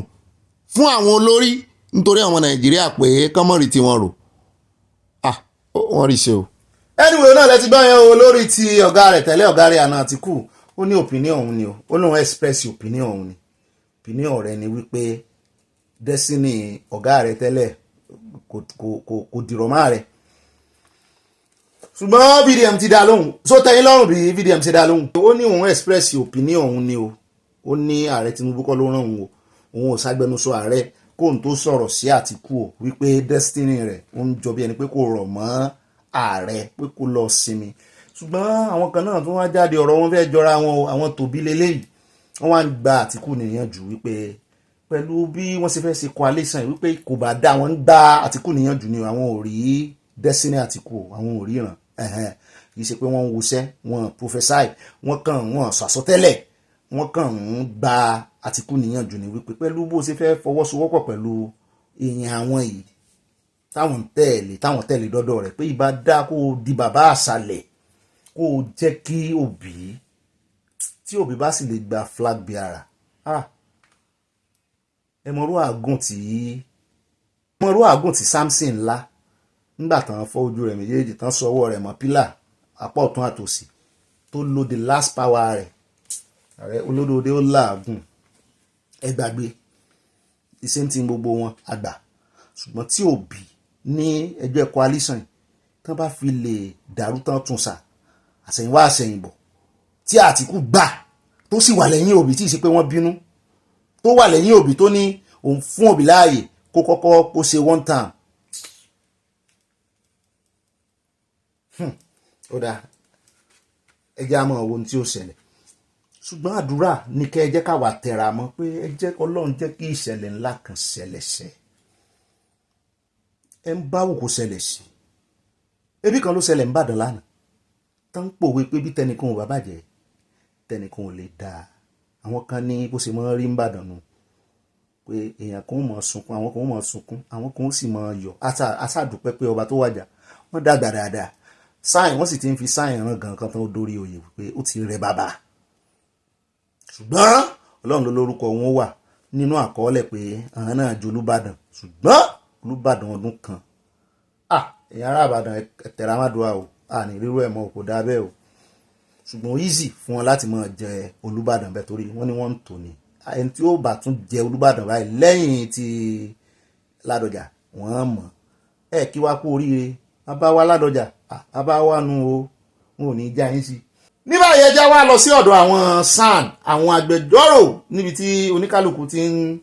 view ẹ̀ àwọn kan sọ wípé ẹjọ́ tí ilé ẹjọ́ dá lórí ọ̀rọ̀ Natasha wọ́n ló takora wọn wà conflicting wọ́n ní institution mọ̀ ní ilé ẹjọ́ lẹ́mọ̀ ni wọ́n ń dá ẹjọ́ tó wà conflicting wọ́n ní ṣe bí èèyàn ló wà nú ẹ̀kú tó ń pè léegun wọ́n ní ṣe bí èèyàn ládájọ́ àwọn gan ni kí wọ́n bà institution jẹ́ pé àwọn náà ń dá ẹjọ́ tí ń takora wọn pé ó yẹ kán lọ sòṣe ni ká mọ sáìdì ibi tán wà mo ní ṣé ẹ ṣàlàyé ẹ̀ fún àwọn ní méjìlá ń gbé bọ̀ ẹ bá ń tẹ̀ wọ́n sí ní sísẹ̀ǹtẹ̀lé ká gbọ́rọ̀ lẹ́nu wọn orí ọ̀rọ̀ Natasha yìí wọ́n fẹ́ fi dà wá lágbóònù ni ṣùgbọ́n àwọn tó lóye wọ́n ń já wa sí wípé ibi ni ẹ̀dẹ̀ sàbí ẹ bá ń tẹ̀ sí ilé abẹ́rẹ́ já gbọ́rọ̀ lẹ́nu wọn. Well, the language of the judge on Friday amounts to an order that the Senate should recall distinguished Senator Natasha. I said this, if I quote the judge correctly, not paraphrasing, she said the last sentence she read in her judgment is, in my view, or rather, she said the Senate can and should recall Senator Natasha Udaran, the plaintiff in the matter. For me, it's not advisory because the court is not empowered to give advice to an arm of government, rather to issue proclamations and pronouncements that are enforceable in law. So I think what the judge is basically, it's all a matter of stylistics. Some judges would, and do not forget the context, that the judge said that the full judgment will be made available in print this week. So what she did was to give a brief version of it, a summarized version of the judgment. Most times they just go ahead to tell you the orders they are making without giving you the reasons, the ratios. So by this week, if you get the certified copy or the enrolled order of the judgment, then we will see the reasons behind her pronouncements. But then she said that the Senate can and should. And once a body that is in the position to issue directives said you should do this, it does not leave it to your discretion. It means you must do that. A matter of bureaucracy. In some courts, the moment the judge is reading the judgment is ready. The paperwork of the judgment is already concluded. And once after the judgment, the judge can tell you, just apply now, you will get a certified copy. But in this instance, the judge said that she would make available the judgment this week. She was emphatic to say this week. Let me also say something. The fact that there is a binarity in interpretation applies to every judgment. However, the court said something which is very key. The court said that yes, the Senate, Parliament has the virus, the authority to discipline its members. However, such punishment as Parliament can make must not be inconsistent with the provisions of the Constitution. Section 1 of the Constitution, sub 3, is very emphatic that any rule, law, or order made that is inconsistent with the provisions, either the letters or the spirit of the Constitution, is to the extent of the inconsistency null and void. And the judge was very emphatic in saying that,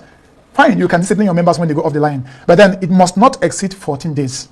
And there is a long line of judicial precedents for this, starting from the period Dino Melaye and his group went to court to challenge their suspension in 2010, flowing to even by March. This suspension was made in March. Exactly 1 year ago, Senator Abdul Ningi was suspended for making an allegation that is criminal in nature, that Parliament, the Senate, padded the 2024 budget. He was suspended for 3 months. However, upon receipt of the letter from the attorneys to the distinguished senator, the Senate rescinded his decision and recalled him immediately. Now, they knew that they were swimming against the tide because, come to think of it, the Senate is playing, they're just acting God. And I say this advisedly. Why do I say so? The Senate has a legal department, legal unit. And I'm sure that the Senate president also has a legal advisor who is a distinguished learner, who is the learner. But I wouldn't be surprised if, in the abundance of legal advice available to them, they choose to play politics over everything. How? Look at the history of these suspensions from the days of Dino till today. The matter of distinguished Senator Udaran appears to be the least severe. What was she suspended for? Breach of the rules. Basically disrupting, according to them, the proceedings by insisting on making her voice heard on matters of privilege. They said, no, you cannot do that when you are not sitting on the seat allocated to you. And she said, I was just informed of this change in sitting arrangement this morning. Here during plenary. It's unfair that you hear me out and then you can overrule me. But the Senate in its own wisdom said, no, we cannot hear you out. And that was the beginning of this. And then here we are. Judgment has been passed. And the judge said, I cannot put my signature on any law suspending or any order suspending any resolution of the Senate, suspending a senator in excess of 14 days because this matter transcends Natasha. The victim of this suspension are her constituents. Yeah, but did she actually say 14 days? Yes, she said it must not be in excess of 14. I mean, she said we haven't seen the judgment. No. I was there in court. I'm not speaking from the point of hearsay. Right. I was there in court. Right. In fact, I was the number 2 on our list, on the plaintiff's list, after the senior advocate leading us. Let me make it clear. The judge specifically said that any suspension, and it's not just the judge, and the judge's hand is tied in this instance. Why? Because In 2018, when Senator Ndume was suspended, he approached the court, and he got to the court of appeal. And once a matter has been settled at a superior level, the courts below are bound by what we call stare decisis precedence. So the meaning is that the court couldn't have departed from that ratio that any suspension in excess of 14 days is unconstitutional. Right. In fact, in the case of Abdulmumin Jubril, the court, Justice Soho, said that it was an abuse of democracy to suspend a lawmaker in excess of 14 days. So we have a long line of decided authorities that the court could not have departed upon. ó dá àwọn ẹja kò lọ́dọ̀ ìkànnì àwọn agbẹjọ́rò Natasha ẹja lọ sọ́dọ̀ ẹni tó jẹ́ neutral person tán sì jẹ́ SAN náà sọ wípé ilé ẹjọ́ takora wọn pẹ̀lú ìdájọ́ tán fún Natasha ẹ bá ń yí ohun òkè. Let me put it this way. The court itself contradicted itself. Right. In what way? Now, the court said there is no limit contained in the rules and regulations of the Senate as to how long you can suspend somebody. That is part of the judgment of the court. If there is no limit in the legislation, the court is not a legislator. The business of the court is to interpret the law as it is, no matter the hardship it will give anybody. But you interpret it as it is. You yourself have said it has no limit. It is left completely at the discretion of the Senate. Then how can you now introduce a limit and decide that it is excessive? It's not your business. 6 months is excessive. It's not the business of the court. The most my lord could have done at that point was to recommend an amendment. So, in my very, very an amendment to what now? Sorry. To the rules. Yes, setting a limit. Right. But the court cannot find that there's no limit set. And then you turn around and say it's excessive. What did it exceed? When you have said it does not have a limit. So that's the first thing I fault. But the court clearly said it is excessive, go back to your work. So she's supposed to come back immediately. But then the Senate says we've not seen a copy of the judgment because they read the judgment in summary form. So we need to see the certified to copy to be sure whether she was ordered to come back immediately or whether there are conditions attached and so on and so forth. So we are still playing, everybody's still playing within the the rules. They're entitled to see the judgment. Natasha is entitled to go back to the Senate. But the Senate must see the judgment, a certified to copy of that, before it can now say, yes, we were ordered to allow her to come back. I told you that it is not the business of the court to say it is excessive. If it is excessive only when it exceeds something, it exceeds a limit set by law. There is no limit set by law, as the court itself found. In other words, 6 months can be very... It can be 6 months, it can be 1 year. Once they say you have right to suspend, it's like the House of Assembly and impeachment. The House of Assembly is given the power to impeach a governor for gross misconduct. No court can tell a House of Assembly what is gross misconduct. It is the House of Assembly that says you are guilty of gross misconduct. What is gross misconduct? You remember in Enugu they removed the deputy governor because he was wearing poultry. He had a chicken. Right. And it was timed gross misconduct. But suspension, yes. Okay. Because that one, the court made an order. See, apologize for so and so. And nobody should speak on this apologize issue. to who specifically? Is it to the court? It is to the Senate, to the not to the court. What's the court's business? Did the court clearly, unambiguously state that Natasha Akpoti should apologize to the Senate? To the Senate, yes. Okay. Yes. All so right. You have to apologize to the Senate. Then, in fact, to Akpabio. Now, in trying to apologize, she became Satan. The judge was clear. He said, this thing is excessive. The people are being denied representation. Go back to your work. So, but she has the right to go back. To go there. But the man also has the right to say, I need to see the judgment. It does look like a quagmire if she can go there but still be stopped. Yes. ẹ wo ọmọ Nàìjíríà náà ti ń fún bàbá yìí ní gbàgbó ọ̀rọ̀ tán sọ wọ́n wà lẹ́yìn Natasha díẹ̀ bẹ́ẹ̀ náà ni wọ́n tún fẹ́ contradict ara wọn náà wọ́n náà sọ wípé ilé ẹjọ́ contradict ara rẹ̀ ṣùgbọ́n bàbá yìí náà ń contradict ara wọn ẹni lọ́nà wo kí n ṣe àwò níbi tí wọ́n ti sọ wípé ilé ẹjọ́ ní kí Natasha kó lọ bẹ Akpabio ń tá gbọ́ clearly tí gbogbo ẹ̀ sì ń sọ àti àwọn agbẹjọ́rò Natasha o àtàgbẹjọ́rò ti Senate lọ́jọ́ tó kọ́kọ́ sọ̀rọ̀ Akpabio ni wípé wọ́n ní kí wọ́n lọ bẹ ilé ẹjọ́ ìdí tí wọ́n sì ṣe ní kó lọ bẹ ilé ẹjọ́ ni pé ìgbà tí wọ́n ní kí Natasha àti Akpabio kán mọ́ sọ̀rọ̀ lẹ́yìn ìgbà tí ẹjọ́ ti dé ilé ẹjọ́ wípé Natasha lọ sọ̀rọ̀ nípa ẹjọ́ yẹn ilé ẹjọ́ ló sì gbọ́dọ̀ bẹ̀ ibo ni bàbá ìtún ti wá rí wípé wọ́n ní Akpabio ní kó lọ bẹ̀ tó rán sọ wọ́n ní Senate wọ́n tiẹ̀ ní Akpabio personally àyà ni ó yẹ kán ti mú ìwé ìdájọ́ jáde tó ẹ sì gbọ́ lẹ́nu bàbá yìí náà tó ní irọ́ alákọ̀ọ́kọ́ ló sọ bẹ́ẹ̀ agbẹjọ́rò Natasha tó sọ wípé láàrin ọjọ́ kan gan ìgbà míì tí ilé ẹjọ́ bá ń dájọ́ tẹ́ ẹ bá apply fún lẹ́yìn lọ́jọ́ yẹn gangan ẹ máa rí true copy certified copy gbà àwa mọ tán fẹ́ fi kún àmọ́ motive wọn torí wọ́n ní motive ló máa ń wà ń bẹ ìdí tán ṣe dá ẹjọ́ yẹn bẹ́ẹ̀. ẹ wọ ẹ̀yin yẹn mi ẹja rè dúró de ìwé ìdájọ́ gangan ó ń jọ bí ẹni kọ́ mọ̀ jẹ́ kí ìròyìn tiwa gan mọ́ contradict ara wọn. ó dẹ̀ káàbọ̀ padà o ṣùgbọ́n aṣáàdúpẹ́ wípé kò sí jà kò sáápọn o Natasha náà sì ti sọ wípé òun ò ní fagídí lọ resume òun ò dúró de ìwé tí adájọ́ fi dájọ́ ṣùgbọ́n a mọ̀ fún ẹni update bí bá ṣe ń lọ. ó dá ẹjẹ́ wá lọ tààràtàrà ilé láwọn fi káde gbogbo rẹ̀ ńlẹ̀ àti láàrin pẹ́ ẹjẹ́ àdọ́dọ̀ bọ̀dà Délé Momodu wọ́n ní ìsọ̀rọ̀ ń gbèsè èmi ò kì í ṣe ọmọ lọ lé lọ gbèsè wá o wọ́n ti ní kí n má dá ẹ lóhùn Wike nọ́mbà wí o àwọn èèyàn pàtàkì wọ́n ti bá mi sọ̀rọ̀ pé kí n má ba Ẹlẹdẹ Wike yìí nínú ẹ̀rẹ̀ ṣùgbọ́n ẹ jẹ́ kí n dúró lọ́ọ̀kan kémi náà kí n ta omi ẹ̀rẹ̀ sí lára kémi náà sọ eléyìí lẹ̀ nítorí ọjọ́ iwájú ọjọ́ ọ̀la àyà mi sódà bẹ́ẹ̀ àyà ni ṣé wọ́n wà gbẹ́nu wọn fálágbàfọ̀ ni pé wájú náà ni òun ó sọ o ṣùgbọ́n òun ò ní bá Wike wọ̀dì mú torí wọ́n ní bẹ́ẹ̀yàn bá wà láàrin jà tí wèrè tutọ́ sí ọ lára tí wọ́n náà rí ìtútì ẹ̀ tọ́rọ̀ wá dìjà gbòòrò wọ́n ní báwọn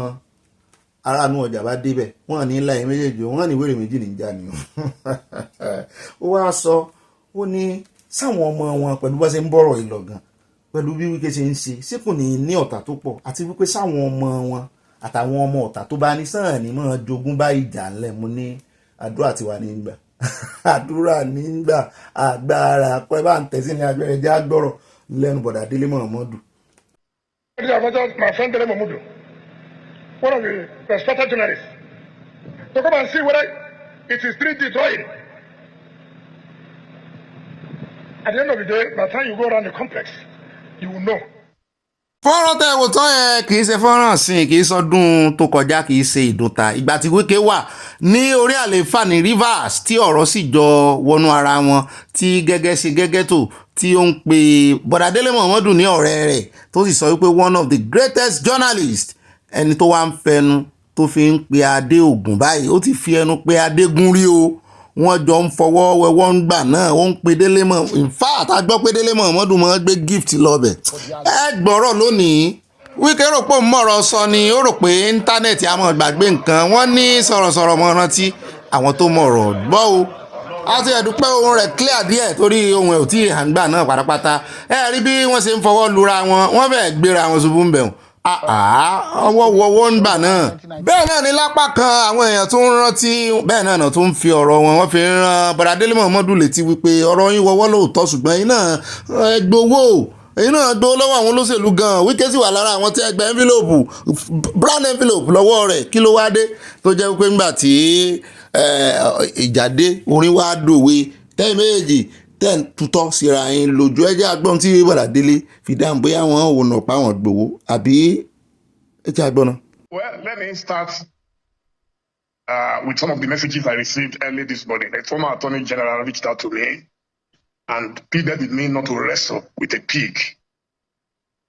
He advised I should not wrestle with it. So I will set the record straight. So I'm not here to wrestle with someone who is absolutely shameless, who does not care about anything in this world other than his alcohol. What we witnessed on television last Friday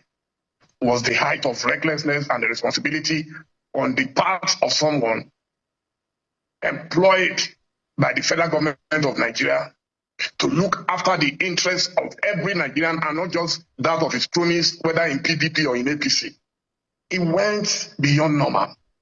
And so, to answer your question frontally, I was a media consultant to Nyesom Wike around 2022, and you have the video there. I had interviewed Mazi Nnamdi on this very table. And thereafter, some people reached out to me that I should give Wike a right of reply because Mazi Nnamdi blasted him heavily that day. And of course, as a responsible journalist, I accepted to speak to him. He was very excited, and during the interview, He reached out directly, you have the video, that I should bring the Ovation team for 2 weeks. He said it with his own mouth. We didn't beg him. My job is my job. I don't ever joke with my job, and I respect whosoever is a client. Wike at that stage was still a bit normal. Tonight, I would like to dissect Wike's metamorphosis. If you read Wole Soyinka's Jiro's metamorphosis, that's what has happened to Wike. Wike started from the spirit, demonic spirit of power. You know, when a man who has been a nobody gets power, he begins to change slowly and steadily. I don't know if you've read the book by the Brazilian author Paulo Freire, Pedagogy of the Oppressed. The oppressed man respects only one man, his oppressor. Wike used to respect Rotimi Amechi. And Rotimi Amechi had been my friend from the time he was Speaker of the River State House of Assembly. On one occasion, when they had their parliamentary conference in Accra, Ghana, Rotimi Amechi led our parliamentarians to my house in Accra, including the former governor of Absina, Aminu Masari. They all ate in my house. In fact, Masari told me that was the first time he would enjoy eba and okra. I never went on air to disparage them, that okra fell on their garments. But that is Wike. So, after that, what happened was Wike got power. He became chairman of Phobia for local government. And that was when his metamorphosis started. Of course, after power in Nigeria comes the spirit of money. Also very demonic, if you don't know how to manage it well. So Wike started making small money. He pretended to be supporting his boss, Rotimi Amechi. And then, thereafter, he had enough money to drink his choice alcohol from Akpeteshi, otherwise known as Gogoro. He started drinking the most expensive alcohol. I went into Google before this interview to check if there is any similarity or correlation between alcohol and drugs. And I got the confirmation I needed. That in fact, alcohol and drugs are one and the same. They perform the same effect in the drinker and the drunkard. So what I saw on display last Friday on your show showed a man who was absolutely soaked in esoteric spirits. A man who was on a different planet. He was no longer on our planet. Yes, I said it, yes. My appeal to President Bola Ahmed Tinubu is that no matter what you are expected to gain from Wike in 2027, Wike is not the kind of character you should promote. He's not the kind of young man who should hijack our common patrimony. So, as I said, he brought us into Port Harcourt. He took us everywhere. You can see, he even gave me his Mercedes, his Maybach, his everything. I could do no wrong. When he could not face Nnamdi Kanu's guys in, Oyibo, do you know, I was the one who went in there as a journalist to talk to the people live. You can see him. He took me personally around the hospital he was building in the State House. I wish we had the voice. Then you would have seen the way he was introducing me, the great journalist, the great this, the great that. That's Wike for you. When Wike needs you, when Wike needed Dr. Odili, he was very meek. When he needed the impatient Jonathan, he was very meek. If Wike needs you, he will do anything in this life. You can see me sitting down in front of him. That is his car. He told them to remove the flag. That was his official car. I appreciated him for it because he was telling me how he used to watch me and his boss, Amechi, in those days, flying helicopter. And I think the only time I flew an helicopter in Rivers was when we went for the funeral of then Vice. Because you explained your history, which is part of your... Mr. Angie from Wike benefited immensely from my talents and from the pedigree of the Ovation Media Group. We touched him up. You know, they say sometimes you can take a man out of the bush, but you cannot take the bush out of the man. We worked on Wike and he was happy. Every morning, When I'm in Port Harcourt, he will ask me to come to his house. We will make sure he dressed up very properly. We make sure that even we did a bit of speech therapy, telling him how to speak to people. But he had one major problem. That major problem was too much alcohol, which when he takes it, and he takes it as early as possible in the morning. I've never tasted gin and tonic in my life. He introduced me to it, that it's a very good drink and everything. I'm surprised he wasn't talking about all those drinks. He was talking about only food. So what then happened was that at some stage, I realized that he had presidential ambition. And I also had presidential ambition. Wike cannot take competition with anybody. So I now wrote a letter to him that my biggest asset is my access to the high and mighty and also the ordinary citizens of Nigeria. Everywhere I go, I meet them. And I told him that in the north of Nigeria, you know something, Wike has a pathological hatred for the northerners because of whatever, I don't know. So I told him, I said, it's going to be difficult for him to get the tickets of the PBG. And I wanted to announce to him that in case he decides not to run, he should support me. From that moment, he got angry. But what I said came true. A former president of Nigeria sent someone to me, someone very, very top, that they should tell me not to waste my money on the PDP primary, that Wike had raised the stakes to $30,000 per delegate, 30,000 times 774 delegates. Of course, if you were to sell my family from first generation to the last generation, there was no way I was going to come up with that. And even if I could come up with that, I will never waste it. So you could hear Wike saying on your program, just before the primaries, on your program, when you asked him, so what do you think about the new entrants like Dele Momodu, and he just wait, who is Dele Momodu? That was where our trouble started. What I expected of him was that if you're not going to support him, man, if you are going to run a fair race, and then let's leave it there. I wrote a letter and I copied the former Attorney General. rat race eré ìje tí n bá ti gbọ́ eré ìje báyìí mo máa rántí Grace torí God is the G factor nínú eré ìje tí wọ́n gba àwọn olóṣèlú ìwọ̀n ní G factor nínú eré rat race tàn sákiri rat race làwọn sákiri God's grace lọ́lọ́run fún àwa òun ló ń bá wa rìnrìn àjò wa gbogbo ọ̀rọ̀ tán bí bàbá Délé Momodu question ẹyọ kan ṣoṣo tó lámìlaka tó nípọn wọ́n dọ̀gì ẹ̀ wọ́n yẹrí wọ́n ní kí ló dé tíjà bẹ́ẹ̀lẹ̀ ẹ̀yin náà ti gbowó lọ́wọ́ arákùnrin rí ṣe bá ṣiṣẹ́ ní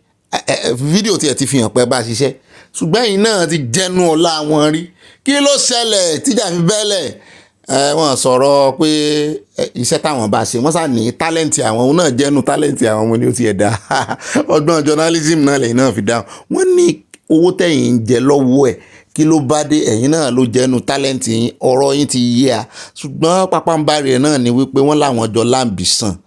wọ́n ní ìrìn àjò kan náà destination kan náà náà jọ pọ̀n lé àwọn sọ bí táwọn ń lọ fún ibẹ̀ ló náà sì ń lọ inú wa ń bì. kájọ kọ̀wọ̀rìn wọ́n ní àìkọ̀wọ̀rìn ọmọ ejò níjọ́ méjò ìyá Wike ọ̀rẹ́ mi ni ọ́ jẹ́ àjọ kọ̀wọ̀rìn Wike rárá o ó ní if you want to go fast you go alone ó lóun fẹ́ go fast ó ní kí wàrà Délé mọ́ tẹ̀lé òun tàbí tó bá sì máa tẹ̀lé òun ẹ̀yìn nìkan wà kán mọ́ wà at par pẹ̀lú òun tàbí kán mọ́ wà níwájú òun. ṣùgbọ́n tí wàrà Délé promise wa at the start of this program nígbà tó fẹ́ ganu sí máìkì wọ́n múṣẹ́ wọ́n láwọn ò fẹ́ bá Wike yínú ẹ̀rẹ̀ àṣẹyìnwá àṣẹyìnbọ̀ ẹ tíjọ yínú ẹ̀rẹ̀ báyìí gbogbo tẹ́yìn náà ń sọ ìgàn tó ti wá aṣọ àwọn tó jẹ lálọ́dọ̀ yín táwọn náà já epo sáyà lọ́rọ̀ kan wọ́n lọ́mùtí ní Wike wọ́n ní kí ààrẹ Tinubu tó jẹ́ aninilára rẹ̀ wọ́n ní kan mú so wọ́n ní gbúdúgbé ọ̀rọ̀ ní wàdà Délé jù lẹ́yìn àwọn tó jẹ́ lánàá nǹkan sàn náà ní jáde wá sọ àbẹnu wọn sì ń yọ̀ látijọ́ yìí. ẹni tí ò bá lè sẹnu ní bó ṣe wà sẹnu ní bó ti mọ sẹnu ní déédéé síbi tó ò lè fi àṣírí kékeré pamọ́ irọ́ mọ́ dé nkẹ́ àmì rárá àyà mo jẹ́rìí rẹ̀ aláṣírí mi náà. My partner in crime. ó rẹ̀ káàbọ̀ padà o ṣé èsì tí bọ̀dà Délé Momodu ṣé èsì tàn fún Wike só tẹ́yìn lọ́rùn ẹni kí wọ́n ti wá ń bẹ̀ kán máa fúnra wọn léṣì ọjọ́ ń bọ̀ tán nàra wọn àti ìgbó àṣírí tán bá sì máa tú lórí ara wọn òun náà ló máa dínà mọ́ wọn ẹ máa wòran ṣùgbọ́n ẹ jẹ́ àtẹ̀rámàdúrà o, ẹ jẹ́ àkúnfàdúrà o, ẹ jẹ́ àmọ̀hàn béèrè ọgbọ́n ìmọ̀ àti òye tó tayọ ti àwọn onímọ̀ náà fìkì àwọn náà gbọ́n o. Ẹ sì mọ̀ tí Bíbélì ti wá sọ, ó ní níwà tútù bí àdàbà, ṣùgbọ́n bọ́ ọ bá pàdé ejò tó ń ṣe àrékérekè sí ọ, ó ní ìwọ náà ṣe bíi tiẹ̀ ni o. Nídìí èyí ẹ ti mọ̀ tí mo fẹ́ sọ pé àwa náà nídìí láti lo ìwà àyíníke, ìwà àrékérekè kí n là mọ́lẹ̀. Àwọn tó bá ń ṣe àrékérekè náà wẹ́jẹ́ á lò wọ́n ká tì wọ́n, torí wọ́n ní ọmọ náà láàrán síná. Àrékérekè àwọn ará bí ìpọ̀ o, àwa sì rí àlè join politics, àlè bọ́n sí politics, ṣùgbọ́n a nídìí àwọn kan tó lè lo àrékérekè fún wọn. Nídìí èyí ẹ̀yin àwọn lò wà àrékérekè, òdà bá láwọn àrékérekè bá dé ká lò wà òtítọ́ pẹ̀lú ẹ̀, ká bá sòótọ́, ká bá sòdodo, ká finú hàn, ká finú wénú. Ẹni tó finú wénú lọ́jọ́ sí jẹ́wọ́ ni. Láwọn olóṣèlú àrékérekè ọwọ́ wọn pọ̀ tó yẹ pé lábẹ́lẹ̀ ẹ̀yin kìíní kan o, àwọn ò fẹ́ gbọ́ pé ẹ̀yin kan ń wómìnira o, àwọn ò fẹ́ gbọ́, tó sì jẹ́ wípé orúkọ yín iná ń lò náà fi ń dẹ́rù ba àwọn ará bíi lábẹ́lẹ̀ pé wo èmi ni mo mú àwọn boys yẹn ni mo ní kàn, èmi ni mo kàn mú wọn o, gunpowder ni wọn o, ọ̀nà ọmọ Yorùbá nation yẹn èmi ni mo kàn mú wọn o. Sọ̀rọ̀ mi yé yín báyìí, mo fẹ́ sọ̀rọ̀ bí ẹni tí mo lérò kò ń sọ bẹ́ẹ̀. Èmi ni mo kàn mú wọn o, tẹ́ ẹ bá ṣe wèrè máa tú wọn lẹ̀ o. Wọ́n sì di àwa mọ́lẹ̀ débi pé wọ́n wà tú wa lẹ̀. Ní ìgbà kéèyàn kankan lò wà mọ́ o, ara tí ń bí wọn nú nìyẹn, wọ́n rí wa lò, wọ́n rí wa lò. Ó dà wọn ò ní sọ́jú wa náà lọ ẹ̀fẹ́ gbọ́rọ̀ lẹ́nu mi. Á pàdé lọ́la, ó wá dé olú yẹn bá pín ẹ̀fẹ́ gbẹ́dú bẹ́ẹ̀ lọ, ẹ tún fẹ́ gbọ́ sí àríran àti parí ìtòní. Adúpẹ́ lọ́wọ́ Ọlọ́run, ìmọ̀ràn yín ṣe kókó, ẹ bá ń fi ránṣẹ́ sáàyà, ẹ mọ́ gbàgbé, ẹ bá pín fún àwọn èèyàn. Àfẹ́rò ń bí èèyàn làfẹ́ bẹ́ẹ̀ náà ni ẹ mọ̀ bá tẹ like kó lè reach out dáadáa, kó lè reach out dáadáa, torí ara ètò kan tí Ọlọ́run fi òdodo gbé kalẹ̀ tó lè lé irọ́ bá, irọ́ pọ̀ lórí íńtánẹ́ẹ̀tì o. Wọ́n sì mọ ẹ rí wọn, ẹ bá dọ́dọ̀ wọn báyìí, oníbọ̀bọ̀ kan wọn ò ní dákọ rẹ̀, ọmọ Ìgbò ní Germany ló wà, kò sí ròyìn tí ì gbé, gbogbo èèyàn ló ti kú lọ́dọ̀ rẹ̀. Àwọn olórí, òun ló gbé pé Wike kú, òun ló gbé pé Olódòdé kú, òun ló gbé pé tatún ni dárúkọ èèyàn kan náà tó gbé pé ó ti kú tó sì wà láàyè báyìí, òun ló gbé pé Wike ní stroke ńgbà náà. Tẹ́ ẹ bá rí èrò, mo ní tẹ́ ẹ bá tiẹ̀ wà ní Wike ò dá, Wike ò dá, sẹ́ni tó wá ń parọ́ fún yín tẹ́ ẹ sì ń bá a pé irọ́ ni ń pa. Bó lè ro ṣe wá ń, àwọn èèyàn fẹ́ràn ọ̀rọ̀ gan o, torí ẹ̀ náà lórí ọ̀rọ̀ ìrìn àjò Yorùbá nation ẹ rí i pé iye àwọn ọmọ Yorùbá tí ń dá tẹ̀lé olóṣèlú wọ́n pọ̀ jù. Kì í ṣe pé wọ́n mọ̀ tó mọ Yorùbá nation, mo tún ti ṣe iṣẹ́ ìwádìí débẹ̀ o, kì í ṣe pé wọ́n mọ̀ tó mọ òmìnira o, wọ́n mọ̀ tó mọ òmìnira, ṣùgbọ́n wọ́n ní gẹ́gẹ́ bí mo ṣe gbọ́, wọ́n ní kò sówó ń di òmìnira. Wọ́n ní ẹni tọ́lọ́run ti ṣetán fún, wọ́n nítorí ẹ̀ bẹ́ẹ̀ bá wò dáadáa, èèyàn kan ló ń sọ fún mi o, wọ́n ní bá wò dáadáa, agbèrò kan ní sọ fún mi, wọ́n ní ẹ̀gbọ́n ẹbí irú ọwọ́ tí yìí láti ń jágbà, àtúnpè yín nísìnyí ẹ tún kúkú mọ̀ wá rí náà, àdúgbò lẹ ti mọ̀ wá nígbà ẹ dẹ̀ tún ń sọwọ́ sí wa kú dúró wípé ẹ̀yin tí Ọlọ́run ti dáhùn àdúrà yín, ẹ̀yin lẹ lè jàjà òmìnira, pé àwọn ń tà wọn ibi táwọn bá yóò gbé ẹ̀bẹ̀lẹ̀ fèsì ni bólóṣèlú dé lónìí, àwọn ń gbà lọ́wọ́ wọn lọ nìyẹn, pé àwọn mọ̀ọ́tọ́ o, ẹ̀wọ̀n òótọ́ ẹ̀ sì sòótọ́, ẹ̀ sì ń gbowó lọ́wọ́ àwọn onírọ́, ó ní táwọn ò bá gbà wọ́n sì máa fìyà yẹn jẹ àwọn náà. Mo ní wa náà la dẹ̀ ní pọ́ìntì o, ṣùgbọ́n bẹ́ẹ̀ ṣe ń gbà yìí náà ẹ̀ ń dìlé kìíní, ó ní tẹ́ ẹ̀ bá dẹ̀ tún kún àwa yìí lọ́wọ́, tó bá yá táà náà bá yarí táà bá fi nǹkan ránṣẹ́, ó ní ẹ fẹ́ pa àwọn nìyẹn. Mo ní àpá yín tá a ṣe ń pa, tẹ́ a kọjú yín sóòrùn alẹ́, tẹ́ fèsì àwọn onírọ̀ yín, kẹ́kù mọ́ gbowó lọ́wọ́ wọn, kẹ́ mọ̀ pé owó rọ́lẹ̀ ń jẹ, oúnjẹ òòjọ́ yín ìdí rọ́lẹ̀ ti ń rí, àbí mo wò báyìí, mo ronú lórí ọ̀rọ̀ bọ̀bọ́ yẹn látànà báyìí, bẹ́ẹ̀ èèyàn kan tó gbọ́n ni, èèyàn kan ọmọ líle tó ṣe é tẹ́ ó lè wúlò,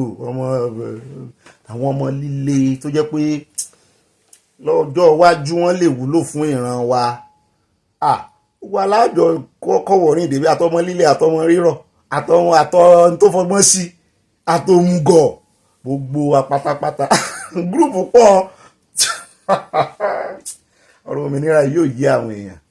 ọlọ́run jò yé a o kọ́lọ́run jọ kó kọ ara kó fara hàn. God bless you. I love you. I see you tomorrow. Àti parí news yà kan sọ àsọlé ni ẹ bá ní èlé ẹ̀rọ bẹ́ẹ̀ bá ra nǹkan gbà mí àyè ìgbà kan ṣé wọ́n fún yàn lélẹ̀ mọ́ Nàìjíríà ni ṣé wọ́n fún yàn lélẹ̀ mọ́ kílẹ̀ lé lọ́rọ̀ àtàwọn máa bá yín fi èlé sí. Ìyá Ẹlẹdẹ wa ìyá Jídé ìyá Ẹ̀ta ní Mọ̀dẹ́kẹ́ ìyá Ẹ̀ta ó lè lọ rẹja bó orí ẹja ni mo sì mọ̀ ẹ́ra nígbà náà bó orí ẹja ní ìsìn ìyá Ẹ̀ta ó túbọ̀ fèlè sí ta ni ó fèlè sí nǹkan mọ́ ní ìsìn èlé bó ra kàrà wọ́n bọ̀ fèlè sí ṣùgbọ́n ní ìsìn kò sí èlé ń bì kankan mọ́ o yóò dáa fún wa o wọ́n lé kiri ni wọ́n lè bá o Ọlọ́run ò ní jẹ́ ká wà sáré àsàpàjùdé àní sáré àsánù ká tó lé lọ́lọ́run ó ti fi return wa yóò ti fi ṣe pẹ̀kínpẹ̀kí wa ẹ mọ́ fòdodo ṣeré o yóò dáa fún wa o á fi pàdé lọ́la bye for now.